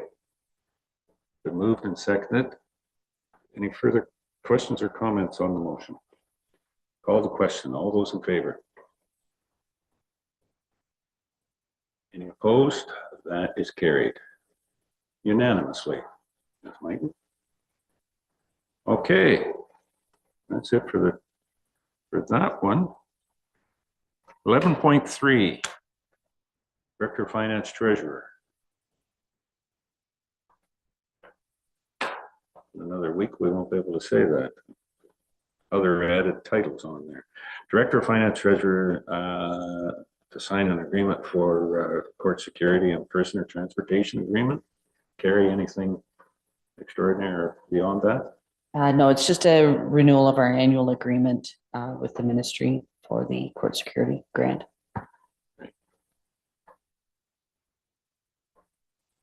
To cover our actual costs, it should be tripled, but we're thankful. We are thankful that we are getting some funding from the province to cover off those costs. Questions, Councillor Hutchison? Yeah, I'm just curious. I think in the bylaw, it was pretty wordy, and I always read those things, and I always wonder about red tape, but anyways, for $10,000, really. The 10,000, that, is it based on, it's based on numbers, like, is it retroactive? How do they actually come up with $10,000? Can you explain that, please?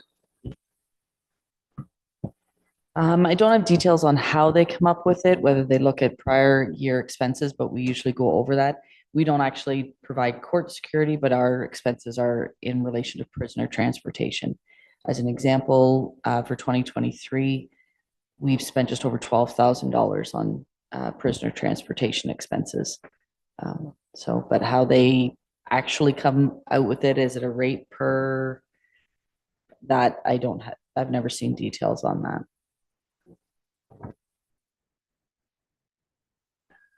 Councillor Noon. Joyce? So just for clarification, the expense then for that, does that come out of the police budget or does that come out of the general coffer? Yeah, these are police board expenses, police service expenses, I should say, not board, but police service expenses. So the grant does go into there. It's just the wording of the agreement notes that it's with the municipality. That's why it's before you. Okay. That's been moved and seconded. No, we haven't got a mover and seconder. Okay, need a mover. Councillor Townsend, seconder. Councillor Forster to execute that agreement. And as Carrie has said, it's an annual agreement, so we will see it a couple more times before this term is up. And it'll be, you know, the next time we see it, it'll probably be doubled or tripled. Yeah. Let's hope not, because we don't want that many prisoners being, yeah. Okay, enough comments on that. Call the question. All those in favor? Any opposed? That's carried. Thank you. Manager of Planning and Development. I take it with, is David in? Is he online? No. So this will be yours, Carl. All yours.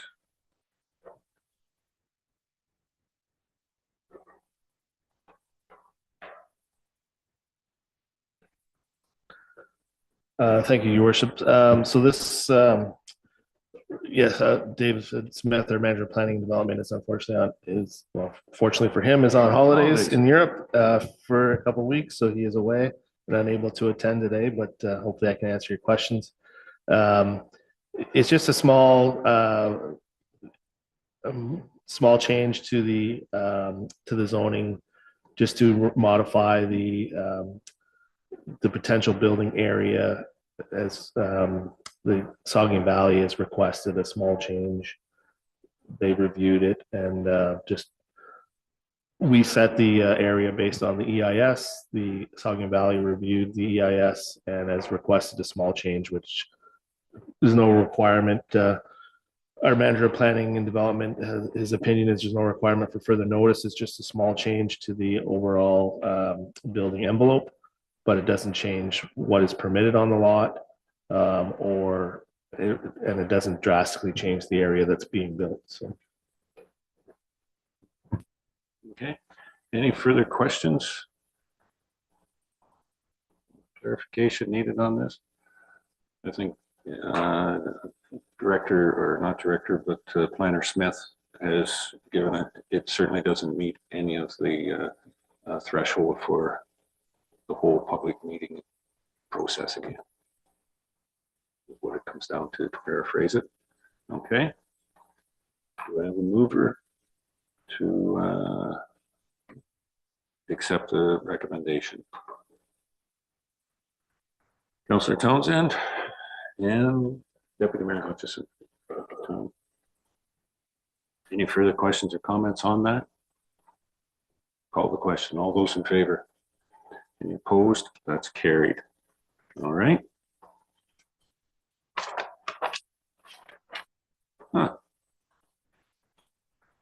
11.5, Chief Administrator's Officer's Report. This might be the last formal, oh no, you're still a property owner. We could see you in the audience at any point in time. CEO Johnson. Laura, please. Thank you, Mr. Mayor. And council, you have before you the staff report is a brief history of how we developed our current strategic plan and how we're going to implement the objectives included in that plan. And some of the timelines have been identified on this matrix as well. I would like to thank staff for all of their work with this. While the plan was developed with the hard work of council and senior staff, the rest of the corporation has contributed their ideas and they've been tapped on the shoulder for a number of these incentives in here. You will note that we've used a color coding to indicate things that are in good shape. By green, things that have to be addressed but are potentially under control. They're the yellow. Things that we need to address differently, things that council will need to address, are indicated in red. And there's a completed item which is marked by a black box, which I was thinking should be a happier color than black. But anyway, so it's really just a living document that will be updated as progress continues. And initially we had intended on doing this quarterly. So I will watch to see if that happens. Very good thorough report and how to keep that strategic plan in front of us on a continuous basis. Thank you, Laura. Doug, Councillor Hutchison. Yeah, Laura, thanks for the report. I guess your final report, but or final report in this matter anyways. I noticed that a lot of jobs are assigned to our not hired economic development person, which is concerning since we don't have a person. So there's some gaps there. And then the other one is there's a lot assigned to our new communication coordinator, and I believe she may be in the building. And if I were her, I'd start running now because she's got a lot on her plate. So my question is, can we not assign some of these jobs to other staff? I just think Ashley's overloaded in some of the things, the expectations that she has in this plan. And I do have concern with economic development, that how do we move forward even though we don't have that person? We still have economic development. So who's going to carry that load? So yeah, so there's a couple, it's a bit concerning when I read a number of, seems to be a lot of gaps there that somebody's going to do it or Ashley's going to do a lot of it. So can we spread that load out a bit? That's my concern. Maybe. Actually, you don't have a comment on that. Your job is there. Laura. Oh, sorry. Yep. Thank you. And through you, Mr. Mayor, yes, Councillor Hutchison, it does look like it is loaded in two different directions by design, because a lot of these initiatives that communications would be tasked with are part of the day-to-day work anyway. So, you know, I think of anything with the strategic plan, telling West Grey stories, putting us out there on the map, you know, like there's a lot of opportunity to promote West Grey, and that is one of our pillars. So that goes hand in hand with what a communications position would do. When Ashley was looking at this plan, and she's quite familiar with it. She was in charge of getting those lovely printed copies done. She was quite excited about how many yellow boxes are on this matrix. It will ultimately be up to between Ashley and Jamie in particular to determine if Ashley's just, you know, facilitating this and other staff can assist, or if she does need to own all of, you know, what's been tasked here. Regarding economic development, I share your concern. I mean, there's a lot of important projects here, and ideally, EDO would be able to take this plan, and this would be their work plan. There's some capacity for the way we have been doing it, but recreation is ramping up, and there's, you know, council's made some investments in recreation through the budget process, so we don't want to lose sight of that either. I don't think it's, you know, I still think this is an attainable plan. You have until 2026, and you know, as staff capacity changes or, you know, opportunities come. This is a very nimble organization, as I've discovered over the 6+ years, and we don't often let opportunities slip. This is a living document, and if it needs to be tweaked and adjusted, you have that luxury of being able to use the many talents of your staff accordingly. Okay, anything further? I think Jamie's report we'll be going out and trying to work towards hiring another individual here, and maybe just strategizing, maybe that individual that we hire going forward, there would be an emphasis on how strong their background is. Hired a few directors here and managers that have come with specific strengths, but maybe the next individual we hire as a CEO maybe come with some of that academic development. That might be one of the requirements, to be that added strength that they have in the organization. Okay. Yes, go ahead. Just the part under priority development, this is page 432. Just a question, I think it's captured, but the undertake a thorough assessment of the condition of community halls and gathering spaces under the building department. Partial budget, CBO and treasurer will compete an inventory of current properties to include in RFP. Is that not all part of the asset management plan? Like, is that not really what the asset management plan is? I'm just curious why. Through you, Mayor. In the budget process, we did approve some condition assessments to go out and get a consultant to provide condition assessments on our structures. So we know, is there asbestos? What's the condition of the roof? The age of the mechanical, what's the condition of the mechanicals in it? So that's part of what we need to build into our next update of our asset management plan. The July 1st deadline is to provide service level and condition updates within our asset management plan. So this is working towards doing that. And so in the budget process, we did get a small pot of money that we can start that process to get independent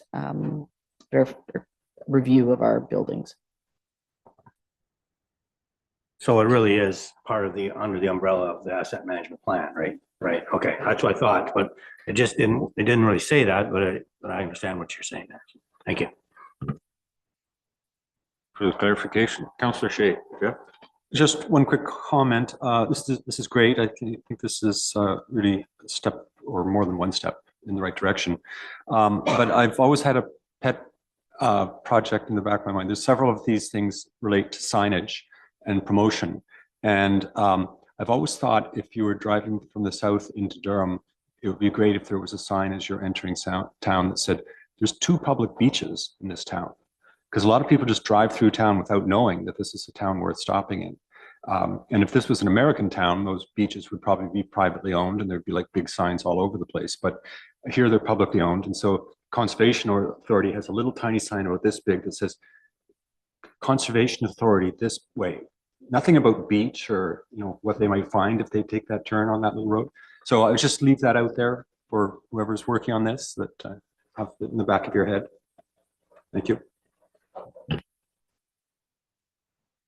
Maybe just before I get to you, Doug, maybe we can just say, West Grey has more shoreline than any municipality in Grey and Bruce. Yeah.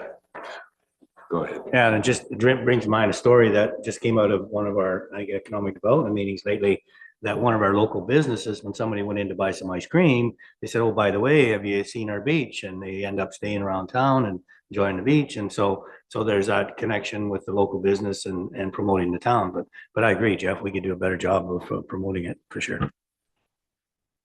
Okay. Need a motion to, I don't think it's not an action, but to receive CEO's report on the strategic plan. Someone to move that. Councillor Hutchison and Councillor Noon. Okay, any further questions, comments? Call the question. All those in favor? Opposed? That's carried. Thank you. Council, I think that's it for staff reports, Jamie. Down to questions on procedure. Bylaw allows members. Any questions at this point in time from any council? Previous things, follow-ups, nothing? So close. So. Counselor Shea, and then I'll get Counselor Townsend. Go ahead. Yes. To the Director of Finance, were you going to bring forward to a meeting soon, a review of the conference bylaw? Yes, I've got that for the February 20th meeting, a report. And so, you jump in, Jamie, go ahead. Three Miracles, just to confirm, it's not a report speaking to the conference bylaw itself. It's just seeking permission to spend more than the allotment within the bylaw, just for clarification. Okay, yes, Counselor Townsend. Next. Just a quick question, and I don't know if anybody from Parks and Rec is on or not, but I did notice a Facebook post by Councillor Forrester that they maxed out at roller skating the other night, 150. Is that 150? Is that who imposed that number? Is that a post-COVID number, or pre-COVID number? Fire marshal number, capacity number, could we have more than 150? That's just a question. They don't have any more skates. Oh. Yeah. Scott, go ahead. You can, I believe during COVID, our limit was maybe 100. So it went up to 125, then up to 150. And it's 150 skaters, not people. And I'm not sure if it could be upped a bit, but when people left, they did let more people in. So we did get an extra 15 people that way. Yeah, no, and it's not a reflection of what they're doing in there with the roller skating. I'm just wondering, could we have 200 people or 225? Who sets that capacity limit?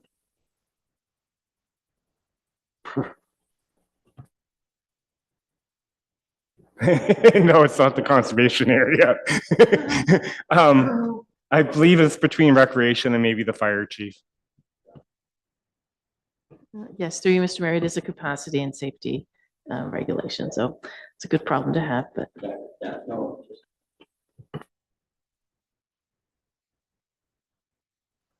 question, Councillor Hutchison.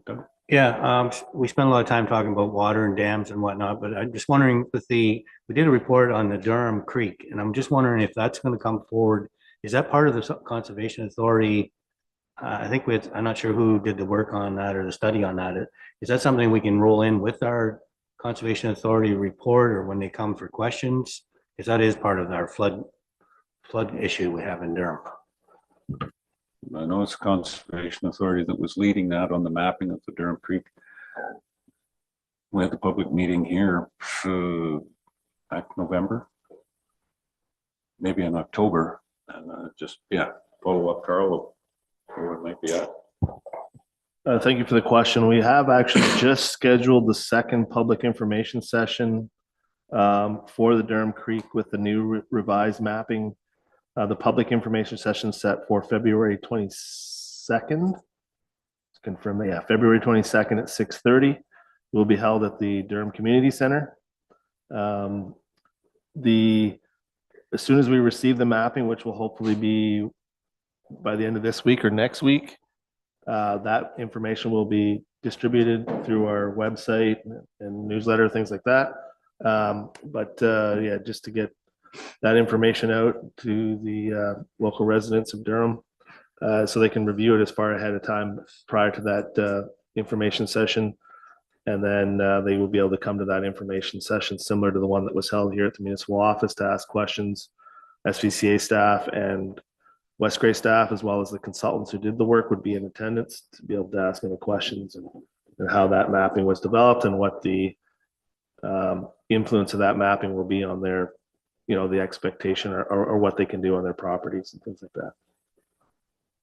Further going. So that mine sort of similar to the Newstead situation where you have a creek that runs through people's backyards and so on, and so can you build a pedestrian walkway bridge over it, and what are you doing with the gabion basket and so on. So I think it ties in with where we're at with these other situation. So maybe we'll learn something from this study to be able to roll over to Newstead. So interesting. Thanks.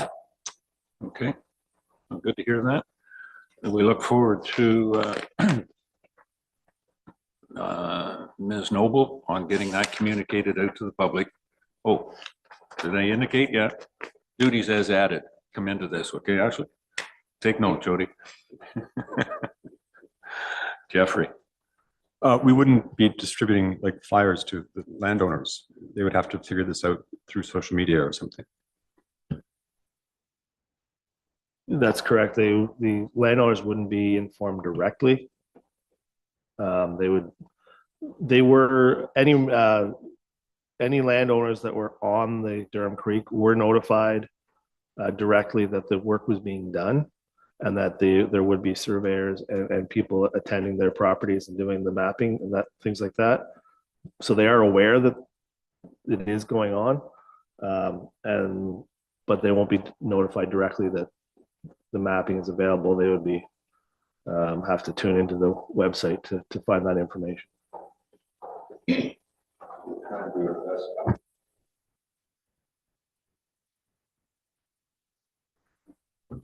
Yeah, I think it behooves us, but wasn't there something in the agreement with the consultant that was doing it about being available for public meetings or doing some advertising as well too, or notification on the public meetings? So we'll try and do certainly our utmost, but some people, no matter what you do, they live under a stone. Yeah. But I think, yeah, it'll be very, very well advertised out there. As many communications as we can. What I'm recognizing from staff and conservation on it. Okay. All right. Any other questions? Seeing none. Down to bylaws. We're off 12 on to 13.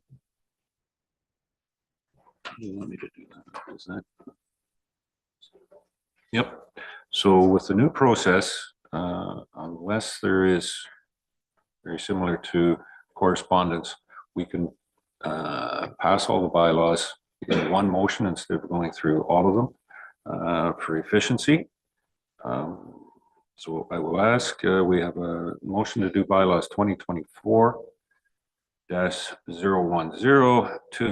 2024-019. That they all be passed. I have it here, unless you want to pull one to talk about it specifically. If not, we'll do them all at once. Deputy Mayor? Hutchison will move it. Do we have a seconder? Councillor Noon? Thank you. Any questions or comments on the motion? Call the motion on the bylaws. All those in favor? Any opposed? That is carried. Very good. New business. Not aware of any. Announcements.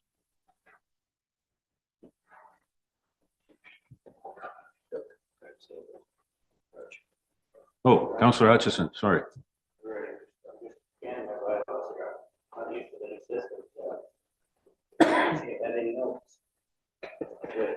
Well, the motion's already passed or enacted.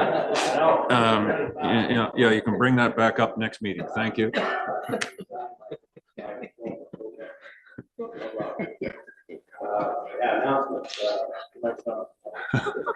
Just wanted to inform people that Frazzle Fest is going to happen regardless of whether we have winter or not. But supposedly winter is coming back next week, so we should be good. Lots of activities planned through the chamber and with the West Gray staff and local businesses and service groups are. So it should be a good weekend. Goes right through to Family Day, Monday. Lots of activities, so hopefully people will take part. And if you're registering as a family, you need to do that this week. And if you're registering a snow sculpture with the potential that maybe you can build one, you have to register this week also. So get your registrations in if you wish to partake in some of the main events, though you don't have to register to take part in the activities. You can just come and go as you please. So that's one of the main things. And the other one is, I don't know whether we were planning to do that, but I have a few items that I wish to pass out regarding the Roma conference. Number of council and whatnot were at Roma. And I'm not going to go through all these, but I have some information which I'm going to pass out to give to staff, just to make sure that they're aware of some of the things that we discussed and learned at Roma. It's when I go to these conferences, I look at it as an education opportunity and gain some. And one of the ones I wanted to speak to briefly is the food cycler. And some of you may be aware of that, which is a model that looks a bit like your some of the cooking items that you might have in your counter. But anyways, this has gone over fairly well, and I'm going to pass it to our environmental officer because we are looking at some ways of getting compost out of our landfills, and this is just another option. So I think we should look at. There's a pilot project. Actually, we haven't got it in our budget, but it's one that it's the sign in right now is we could get some incentives to get involved, but you have to have 50 participants, and then we get some monetary incentives to get involved. So I think it's a great program. I think I talked to one mayor from a municipality, and he was just livid about how great the program was and how successful they were with it. So I think it's one that we might want to get involved in. And then just some other items that I'm going to pass out to staff, and it wasn't really worth mentioning. Just lots of different things. Obviously, housing was a big topic at the conference, and yeah, so lots. Good to get out there and good to have a learning opportunity. So I'll distribute these to staff. Thank you. Thank you, Councillor Hutchison. Anyone else? Councillor Townsend. Doug? That's right. Thank you. Just wanted to note that I got to attend my first Roma conference. It was very educational. It's a very worthwhile conference to attend, and I know a lot of the other councillors have attended last year or before on previous councils. And it's good anytime we can go to these things to get some educational experiences and hear how other municipalities are maybe tackling issues that we're thinking about. It always helps us to understand we're not isolated here on our own island, that there is other municipalities going through the same things. That's it. Anyone else? Councillor Forster. Booking for the Spring Craft Show in Newstead opens tomorrow at 7 o'clock. It books up at noon, sorry. 7 o'clock, it's the 7th. It's tomorrow, sorry. Mixed up the numbers there. He'll book up fairly fast. And then on Frazzle Fest weekend, Elmwood is having their wing night on Friday, and Homecoming will be there with their merch. I plan on buying a cookbook tonight at my meeting in Elmwood to support them.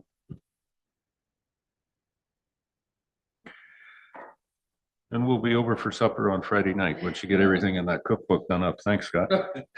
Jeff? Yeah, I also attended Roma and found it very educational. Housing, affordable housing was, as Doug mentioned, was a recurring theme. It was a major theme last year, and it was a major theme this year. Several panels and keynote addresses. We're talking about the problem, the intractable nature of the problem, and the efforts that some innovative municipalities were taking to try to tackle this, mostly at the upper level, but often in partnership with lower tier municipalities. In the trade show, I was fascinated by how many of the presentations were around traffic speed reduction. Certainly a concern in municipalities across the province.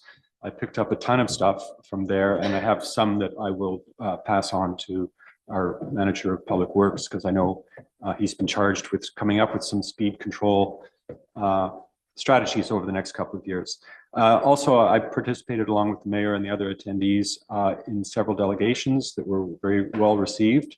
I think the mayor presented our points very convincingly, often educating the ministers on the history of issues, which some of them claimed that had arisen before they were born. So I think we made a really good impression there and did learn about some new infrastructure funding programs that we will be able to take advantage of. So very productive. Thank you, Jeff. Councillor Noon, Joyce? Well, thank you. The Trinity Sunday School is offering to the public, they're hosting their Shrove Tuesday pancake supper at the church, and it's from 5:30 to 7 o'clock, if anybody'd like to attend that. So lots of pancakes, sausage, fresh fruits, so on. And also the Snow Jam, Friends of Ayton is go. Snow or muck, as we call it. So it's going to be a go. So lots of goodies inside and board games, and it's just social time. So if anybody like to attend that, it's on the Saturday, the 17th of the Family Day weekend. So from 10 to 8. Thank you. Okay. Anything else? I have one thing, the Black History Month. Municipality of West Grey has been very active in past with Black History Month, and certainly Owen Sound being the end of the Underground Railroad, and how much in years past that Grey County as a whole was involved with the emancipation program and the escape from tyranny in the United States, for sure. And it is back on and being revived, and there's a number of programs at Grey Roots. They're anticipating on that. One of our former employees that looked after, Les McKinnon, that looked after our septic inspector and whatnot, was very, very involved with the emancipation of Black history and at sessions. And I'm not 100% sure whether they have one this year, a program on a day. I should have looked on the calendar at the Durham Marina, but they certainly have in the past been very involved in West Grey with that, and with a number of sites that have been identified historically across Grey County, but certainly in West Grey as well too. A couple down in Normanby Township for certain, where settlement areas, and into Bentic and Glenelg as well. So just with that, and Family Day, there's a number of functions going on that as well too. The local Lions Club, West Grey Durham Lions Club's involved. I think the Lions Club in Newstead has something proposed as well too. So lots of activities going on that Family Day. Doug? Just one more. I noticed on Facebook that one of our local employees, Durham Furniture, is celebrating 125 years this year. So something for our economic development. Maybe we want to recognize them somehow, but they've been an employer in this town for a lot of years, and it's interesting. I just sort of happened to see a post on Facebook that they're doing some activities, I think, over the course of the year. So we might want to acknowledge that. Thanks. Very good. Councillor Noon. Joyce? One added thing, but this is in 2025, but in the last, not this past week, but the week before, the Norman Plowmen's Association is hosting the 2025 Canadian Plowman Match in Normanby Township. So so people throughout Canada come and participate in plowing in West Grey, Normanby. And I think it's something that staff, council, we can all work together and really help promote this, it's being hosted in West Grey. Absolutely, and I think probably the connection to that being we had a representative from Normanby Township 3 or 4 years ago that competed at the World Plowing Championship. Oh, I know it was in Africa. I can't give you which country it was in. Kenya? Scott, you're not sure either? Jay Lennox, right? Jay? So they're organizing that. not to get it confused, it's not the international plowing match that is coming to Bruce County. They're trying to get that for 2026. The Ontario, they call it the international plowing match. This is the Canadian Plowing Championships to go on to the world. So, you know, I'd be very interested to see that. I don't know why would they choose Normanby? Like, there's lots of topsoil in Glenelg. Oh, maybe not received that well. No, look forward to that, having that down there. Okay. Any other announcements? That's an awful lot. Closed session. I think that was done earlier. It was on the OP 11 and litigation. And we've reported. So that brings us down to adjournment. And with everything on the agenda completed, I'll declare the meeting adjourned. And we will see everybody back here at 2 o'clock, isn't it, Jamie? For Committee of Adjustment. All right.